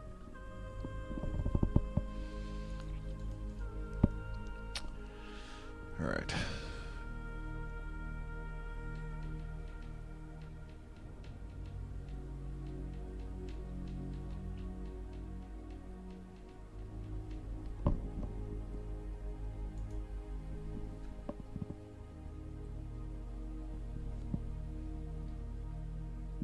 Actually, I could probably use the PostHog library.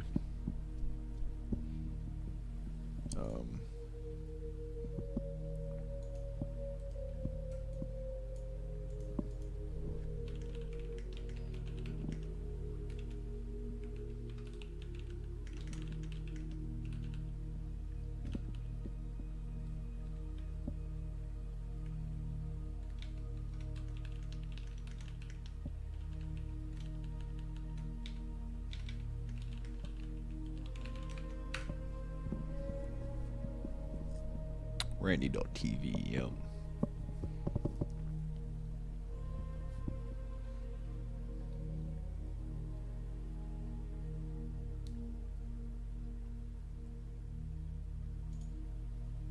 Look at that. npm install PostHog.js.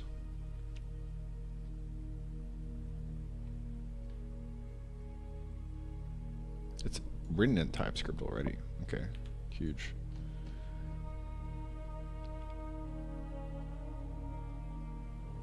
Huge, bro. Tremendous.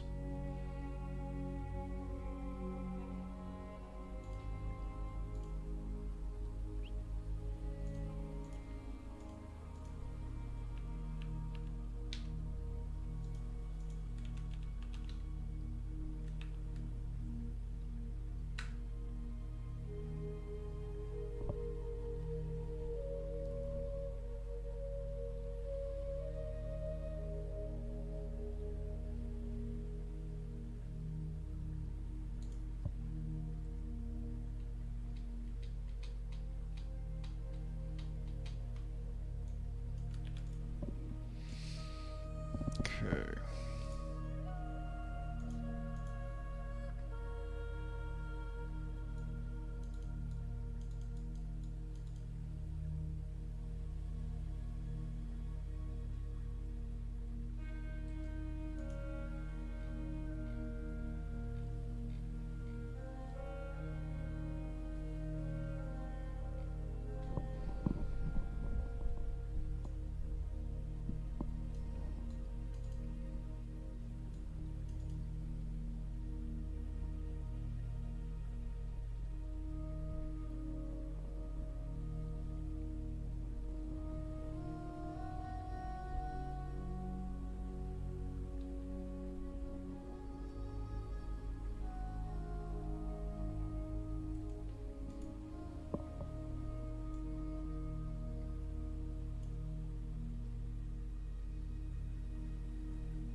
Hmm.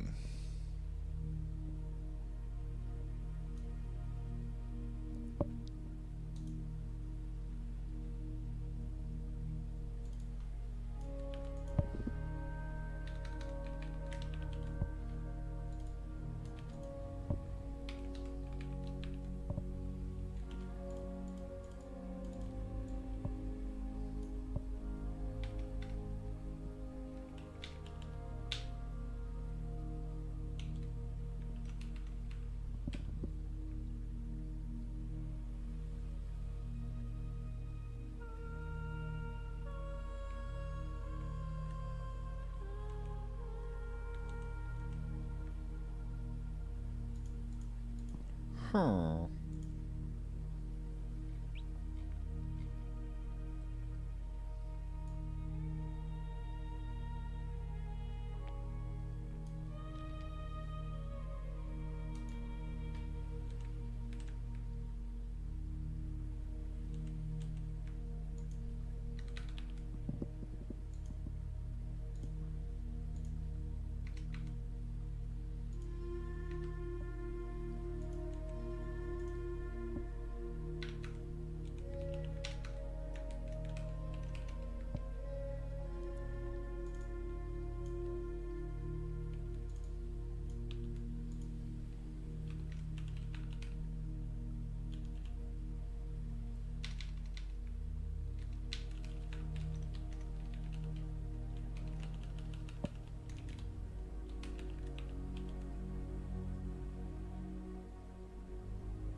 Dude, I think I need to VS Code this. This is kind of fucked.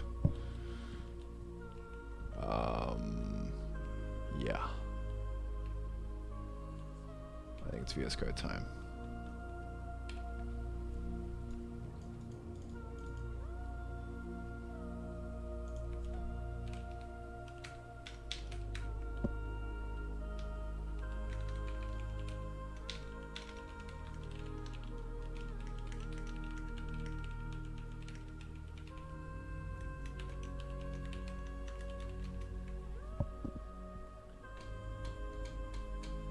Big O.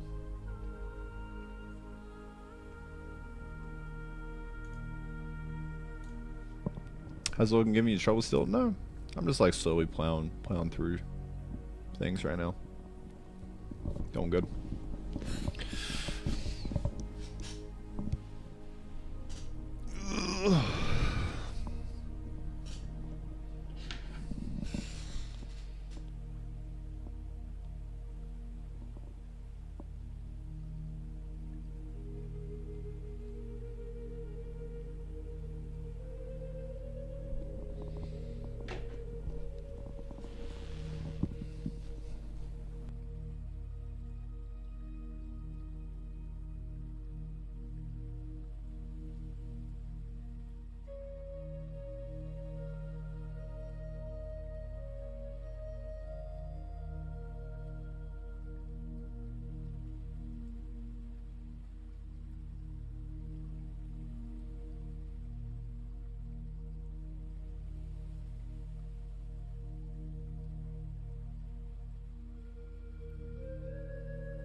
I'm back on the web dev grind because I'm trying to get the full game buying experience set up on the website.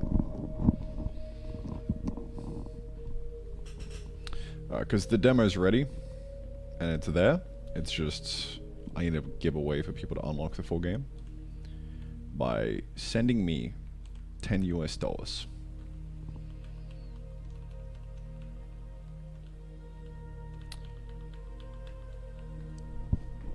So that's why I'm back on the web dev grind.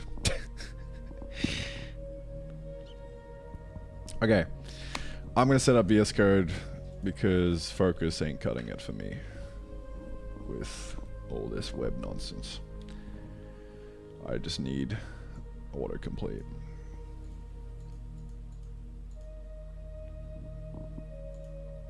To see symbols and shit. Otherwise, this is gonna keep getting out of hand.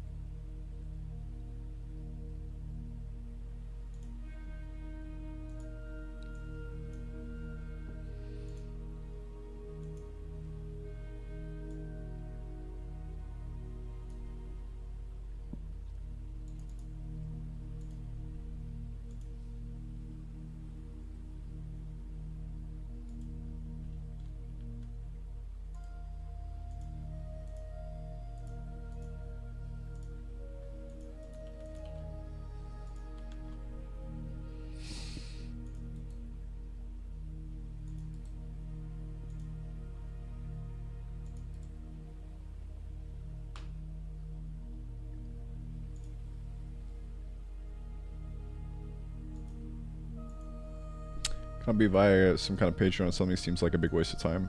It could be, yeah. But nothing's a waste of time when you feel like doing it. So, and I think it'll be cool.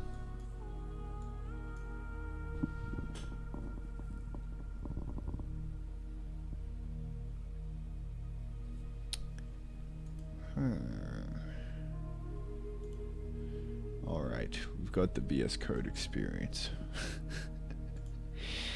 Ay, ay, ay.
Trying to configure my VS Code right now.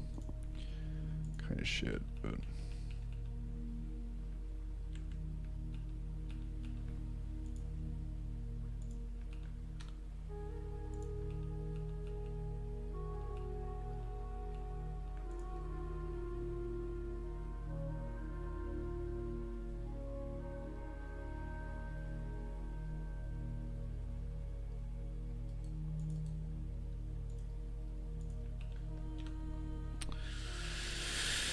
Okay.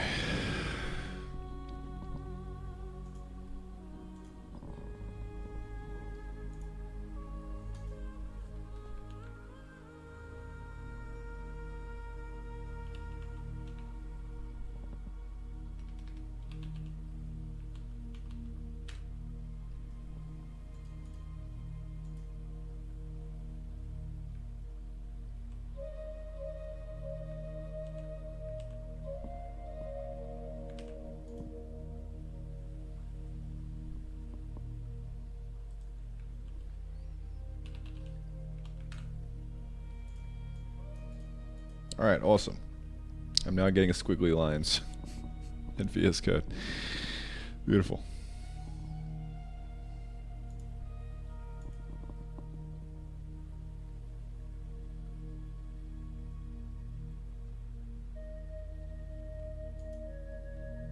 go to definition.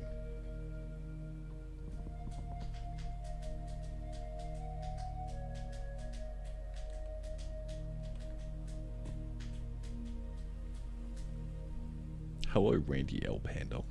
Good name. I like it. Day's going good, L Monks. Day's going good. So far, so good. I feel like I'm inching forward. Bit of progress, piece by piece. Getting there.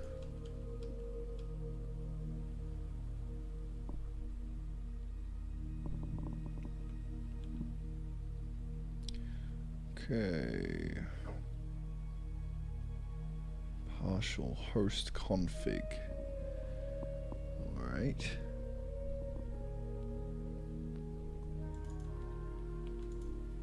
Ah, of course. There we go. Alright.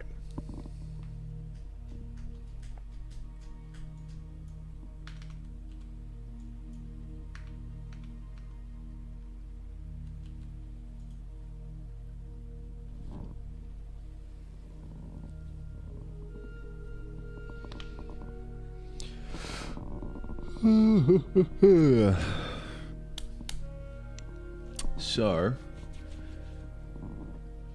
I am absolutely cooking now. Got TypeScript set up, got the squiggly lines in VS Code. So fucking ready, bro. Let's go.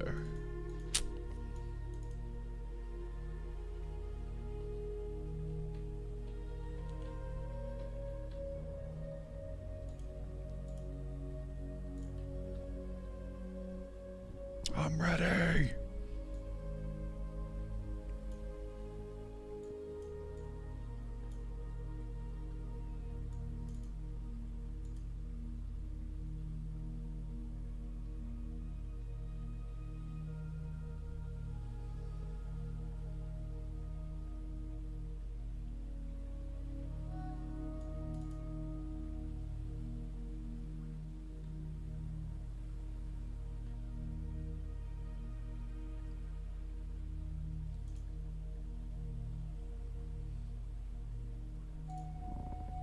Hey, today we're going to talk about PostHog Identify and Alias.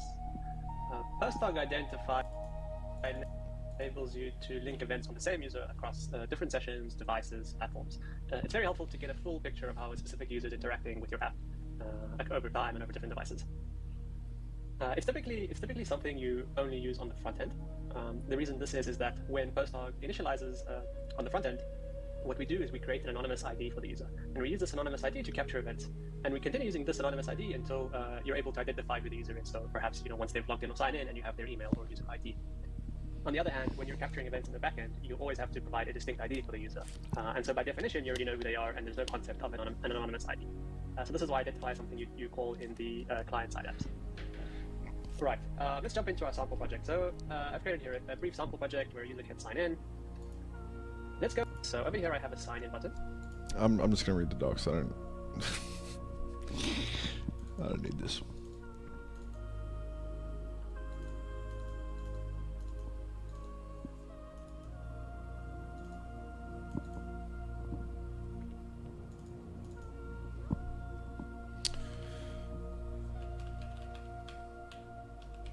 Oh, the autocomplete. Holy shit.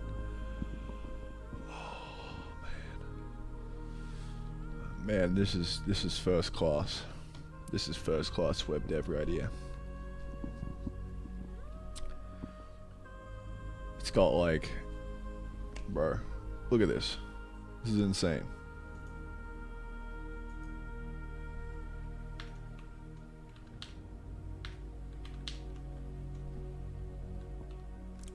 Colon.identify. It's giving me docs in line of like what everything does. This is, wow. Wow. Is this what it feels like to have an actual good development environment?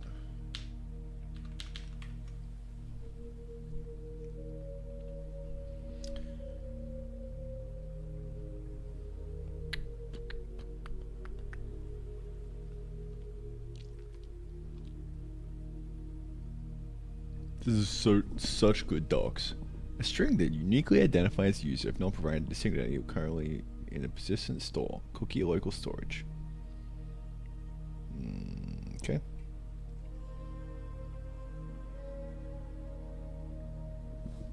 If user properties are passed, they're also sent to PostHog. Yes, dude, this is it. This is where it's at.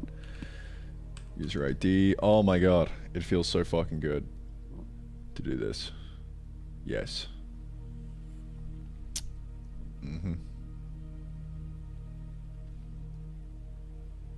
User properties to set.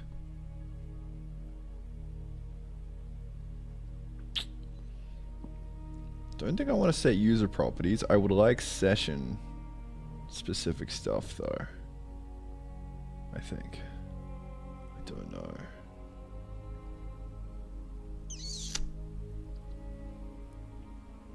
I don't think I want any user properties. Aside from the developer one. So I think I'll just go like an if statement.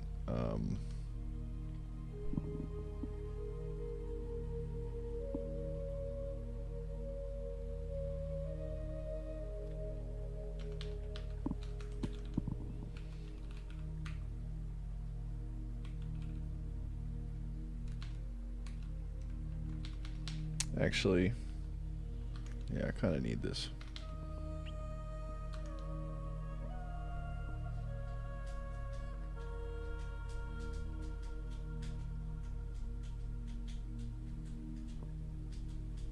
Actually, it should automatically set when I'm in the developer. Yeah, okay. That's fine. It'll set down the game. Okay. I've identified the user. Now, we need to pass the user ID down into the game so that he can use the same ID for all the events. Epic. Epic time. Let's go, dude. Let's fucking go. Alright, so it's in the local storage. So I'm gonna grab it. Fucking yoink it, man. Yep. Fucking yoink it. Let's go. Get user ID.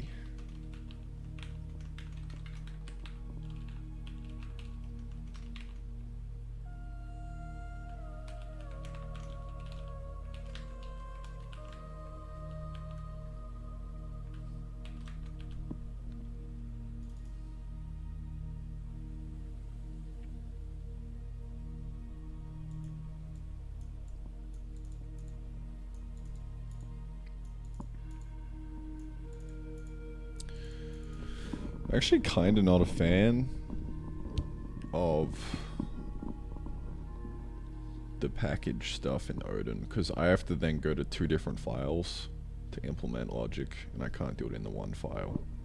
Like I kinda just prefer Jai's compile time, like hash if this, else this, that's inline. It's way easier on the eyes.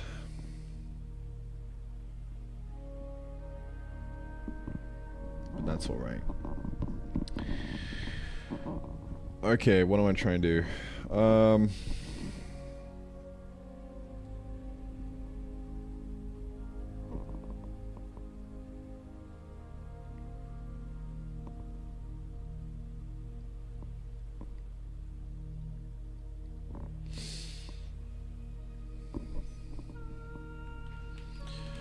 PostHog Windows.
So I need to look into the local storage.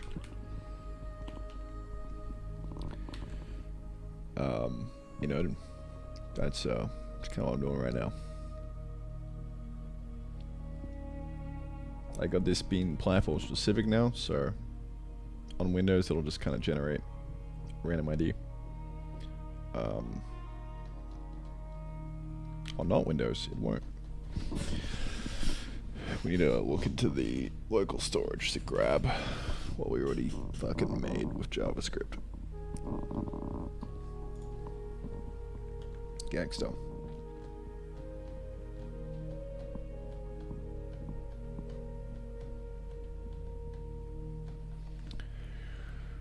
Okay. Let's see. Something.c. Main.c. Car.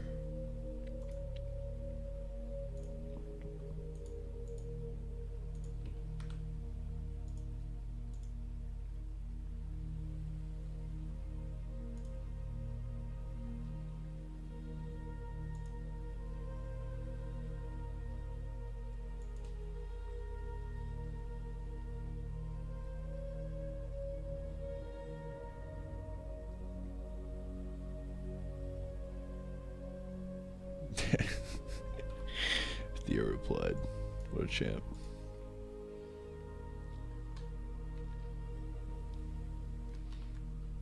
Yeah, this shit's bussin', bro.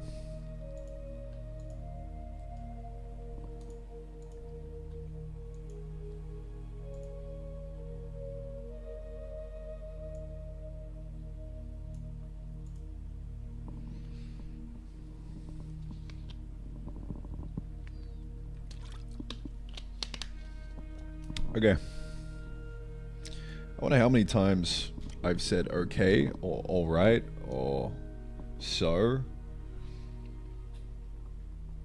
in the last like 35 streams. It would be a lot. Sometimes you just gotta reset though, you know? Alright, what are we doing? What's going on? Where am I?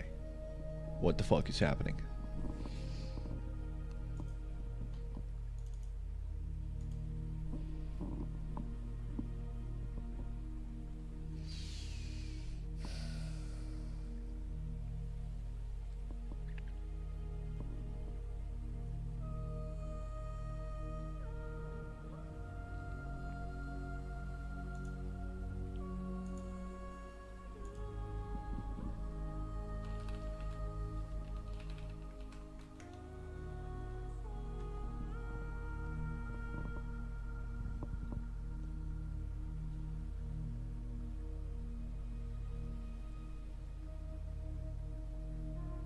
Hope you don't miss sweating.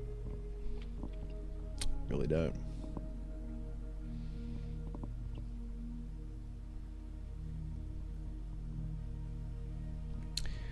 Really do not.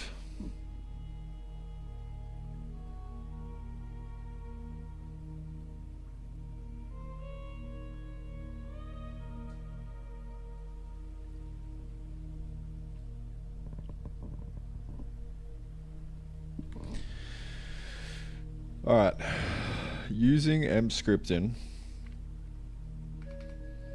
how do I retrieve a string from JavaScript in C? It's in the local storage.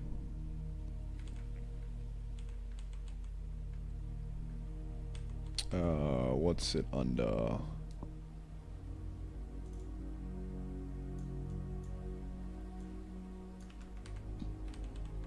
It's in the local storage. The user underscore ID. Okay. Alright, buddy. Go. Go. Reason. Reason, Mr. DeepSeek. Go. It's reasoning so hard right now, bro. Look at this shit. Bro, it's gonna fucking reason all over the place.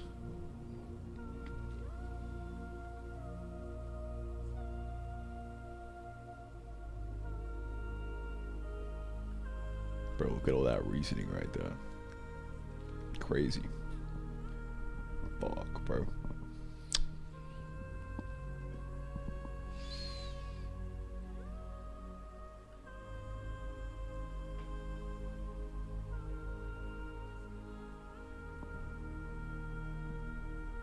Sick, bro. Just doing a Malik. You like?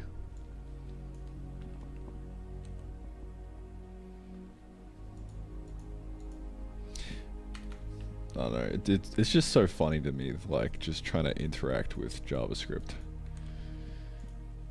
from C. It's like we're going from a pretend language to a real language.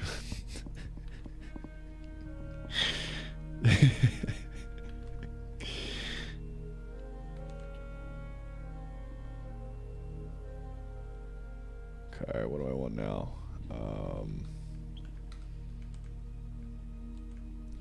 Get.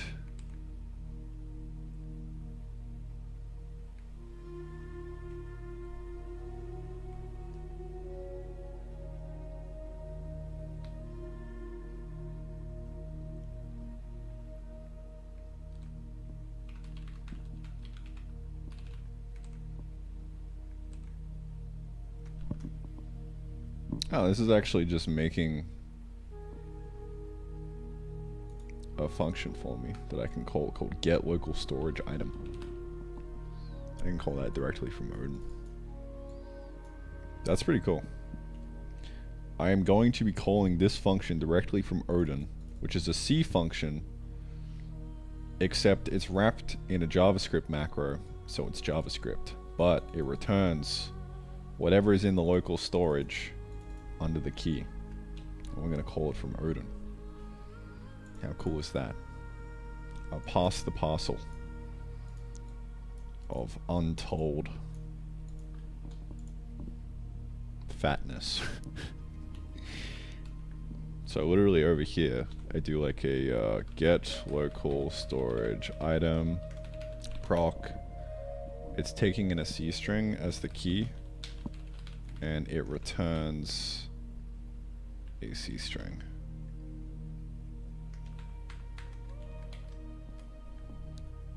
So I should just be able to call this at user ID.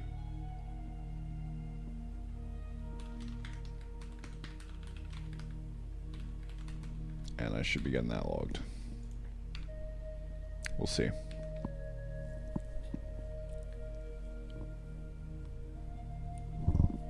We shall see.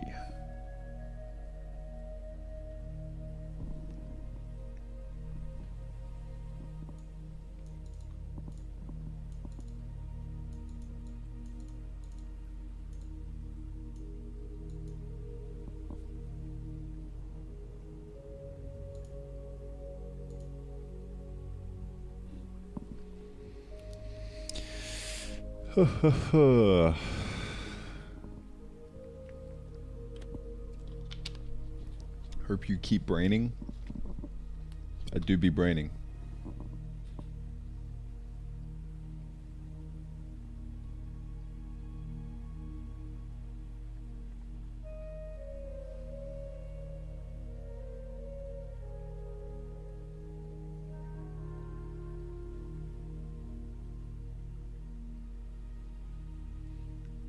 I hate JavaScript so much though. I mean, just TypeScript actually feels pretty good to me. So at least you're getting compile time errors.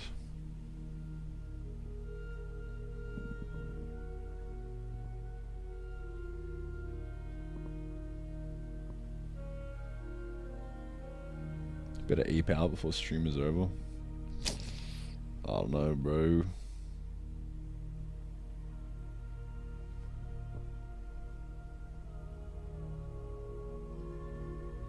Script and run script string.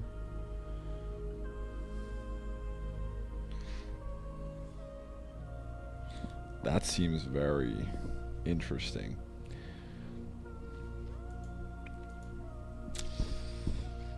Yeah.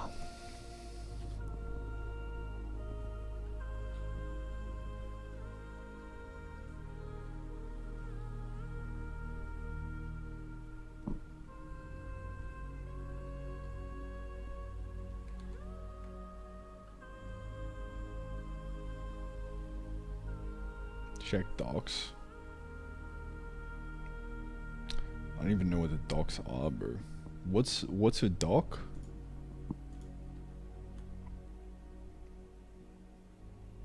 Oh wait, look. Scroll down. Alternative simple method. Using mscript and run script string.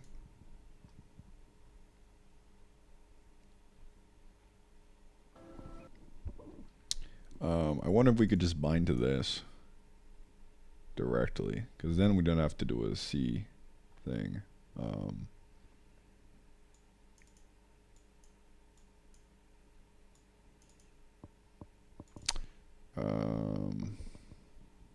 The EMJS approach is more efficient and type safe for frequent access.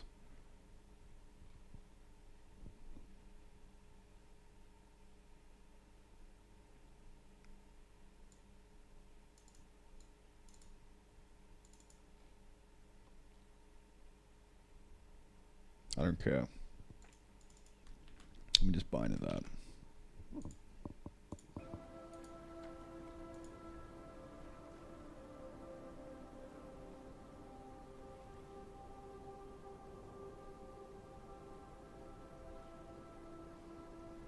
Imagine not reading down.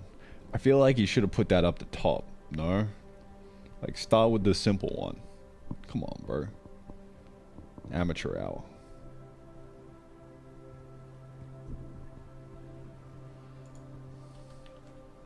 Alright, let me just bind to him script and run script string. What the fuck does this guy look like?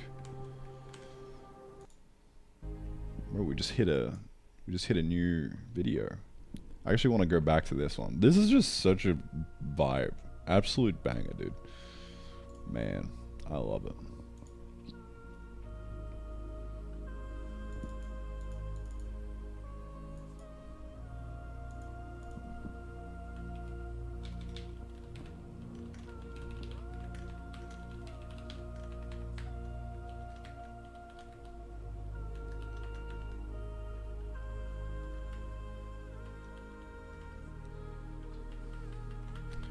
I wonder if this mallocs though. Give me docs on mscript and run script string. What's the function sig? Is it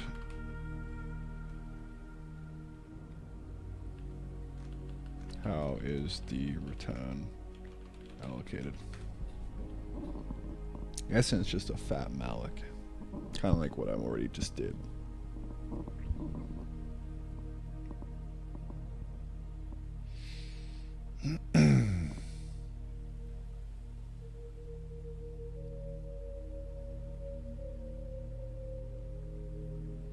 Returns a null terminated string allocated with malloc. You must free to prevent leaks. Returns null if the JavaScript code evaluates to null. Memory allocation fails.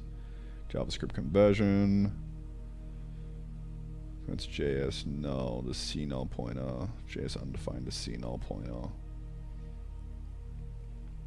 Values get converted to C strings via toString. Okay. Interesting. Cool. I like that.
if I fail to find this user ID in local storage, what do I even do, dude? Shit's fucked. I mean, I could just try and regen one.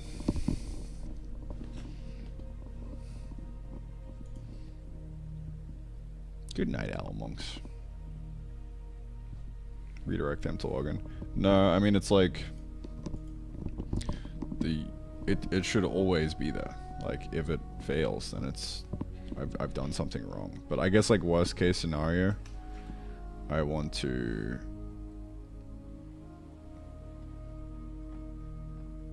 just regen one, so we still, I don't know, man. You know, I'm just gonna call it an error, and we're gonna say this needs to work, otherwise shit's fucked.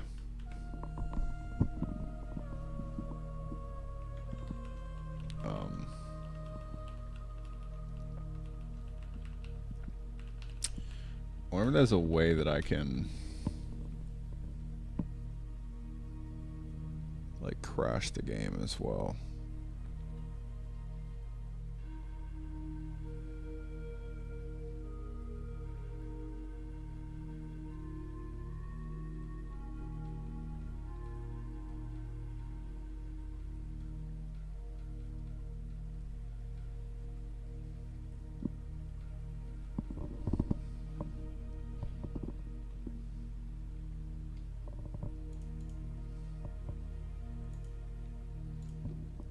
Anyway, I'm not gonna think too hard about it. I'm just going to vibe. Pretty much.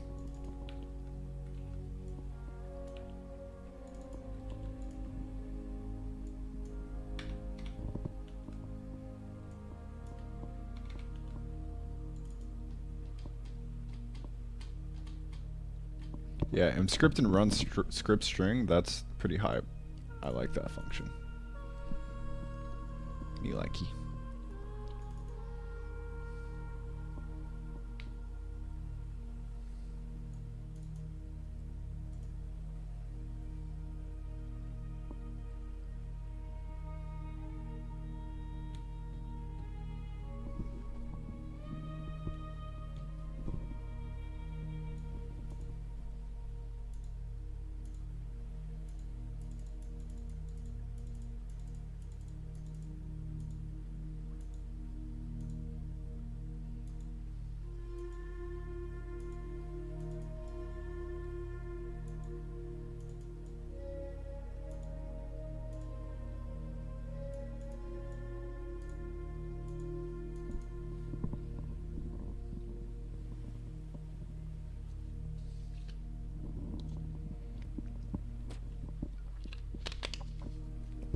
Whole client side of the website.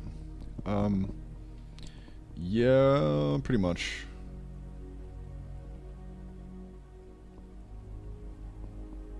Like right now, I'm just getting PostHog set up so that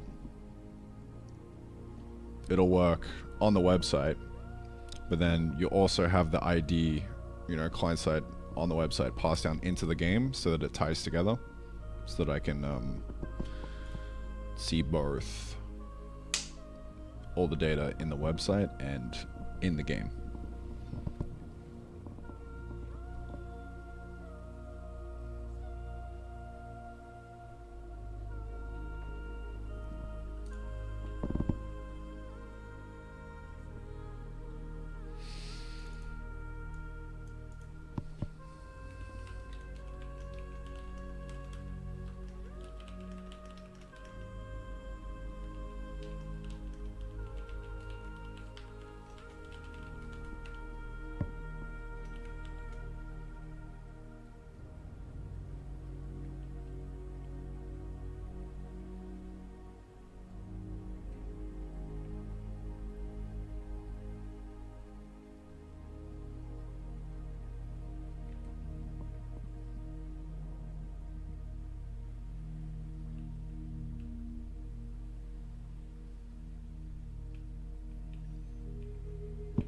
I wonder if a log.fatal will like crash the game and stop things from going any further.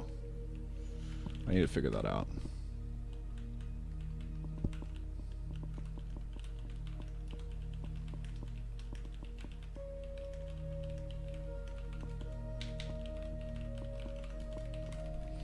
I think I'll just put it in my terms. If you don't want analytics, then don't play. Simple as that. There is no opt-out. The opt-out is just don't play the game. That's the Chad move.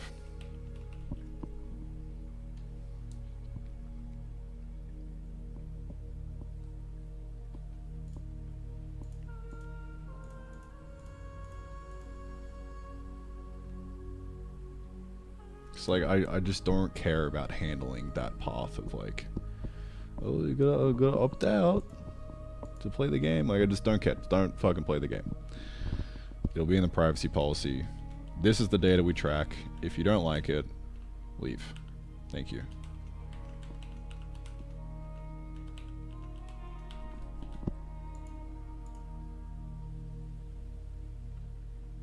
Like, some people are gonna absolutely hate that. And that's okay. They can leave.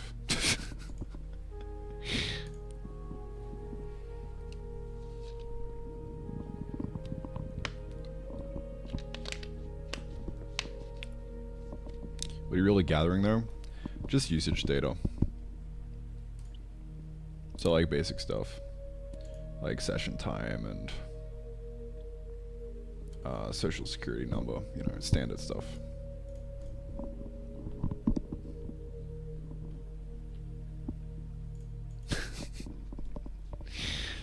But no, yeah, really all I care about mainly is session time. But we also have like some events in game, like gameplay related stuff, so that I can figure out like where I'm going wrong and like what issues are in the game.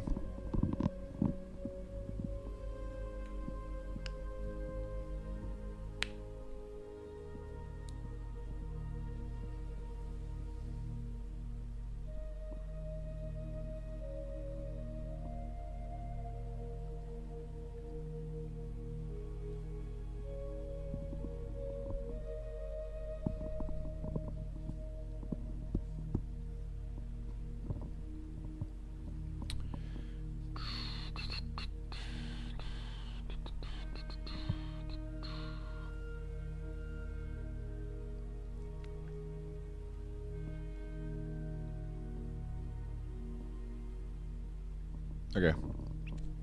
That, I think, should be fine now. We'll see.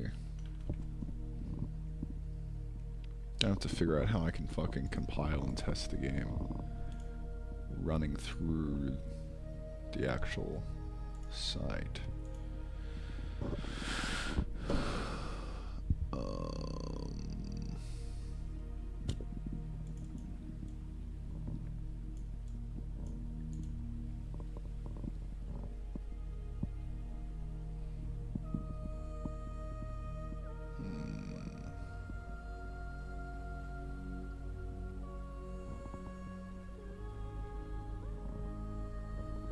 This is your first time doing metrics? I mean, no.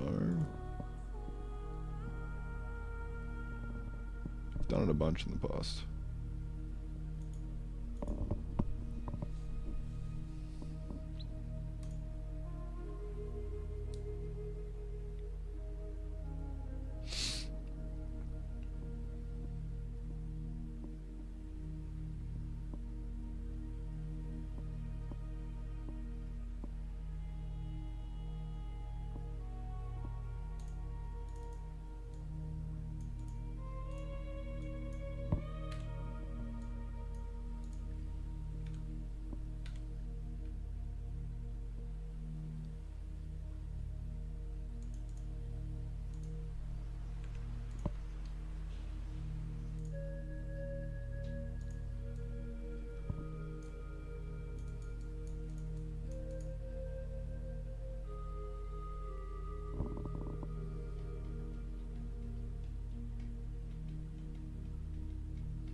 Yeah, we'll have a privacy policy on startup.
Just doing a web build now. Debug, build of the game, copy it over, see if everything works.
Dude, this is riveting content. How amazing is this? Me silently staring at my computer. Yes, sir. Oh, yeah. I think I might hop off and eat and then get back to the grind. I'll probably just do it offline because, I mean, streaming this is kind of... it's not really a point, right? I don't know.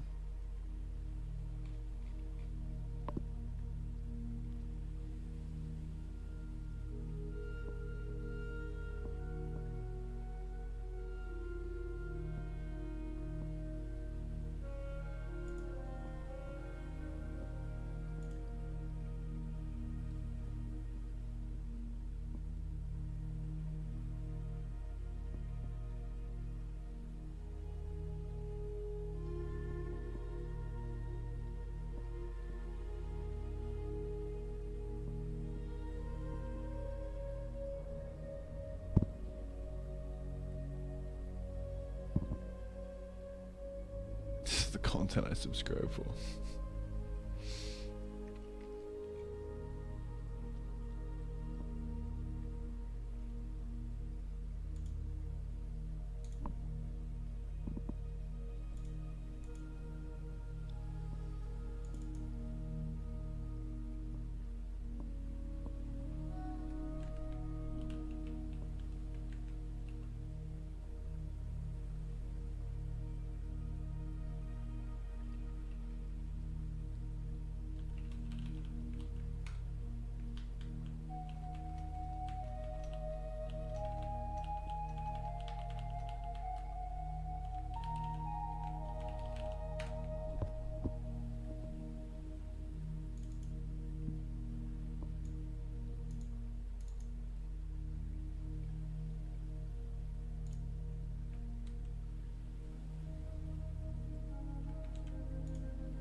Hos 100's on today. Wow, that's a throwback.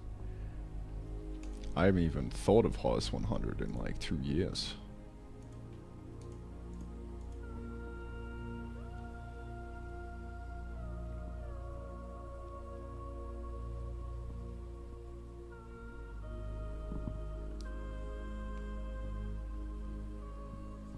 You the bro should have stacked big time.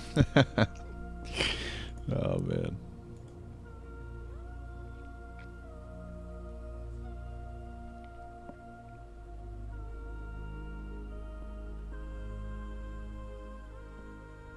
I'm working on my programming sessions. I tend to keep you on my second monitor as a motivational coach for myself. Nice.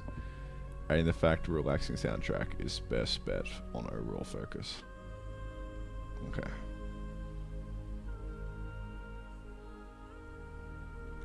So what you're saying is I should continue to stream and I shouldn't hit the stop stream button to go do this offline.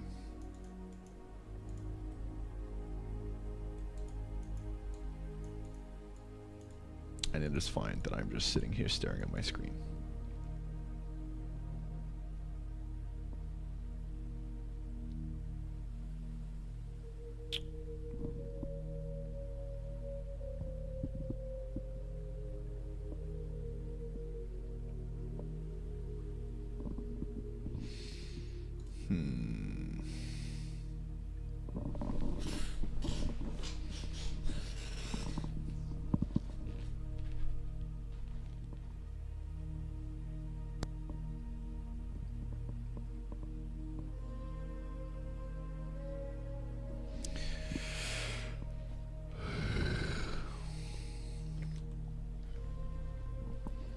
If you stop streaming, I start mouth breathing.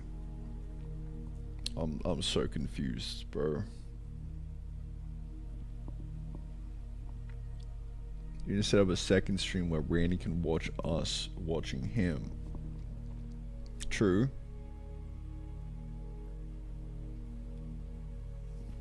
Can you not self-fiber anymore? You can. The UX has changed. So there's a hotbar now in an inventory system. So you got to put it in your hot slot. So you got to scroll to the hotbar and walk it over. You okay, man? No, I'm not okay. You have a head down from your headset? Yeah. Yeah, I got that headset dent, bro. I think I'm gonna go have a nap. I'm kind of tired.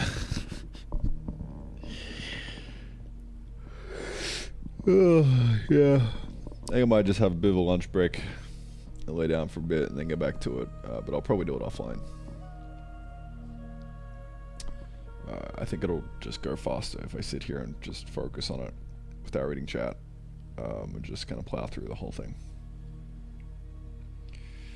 Because it is a bit of a slog, step by step, pushing forward. But I'll get there, man. I will. What are we at? Today's Saturday. Holy shit. Wow. God damn.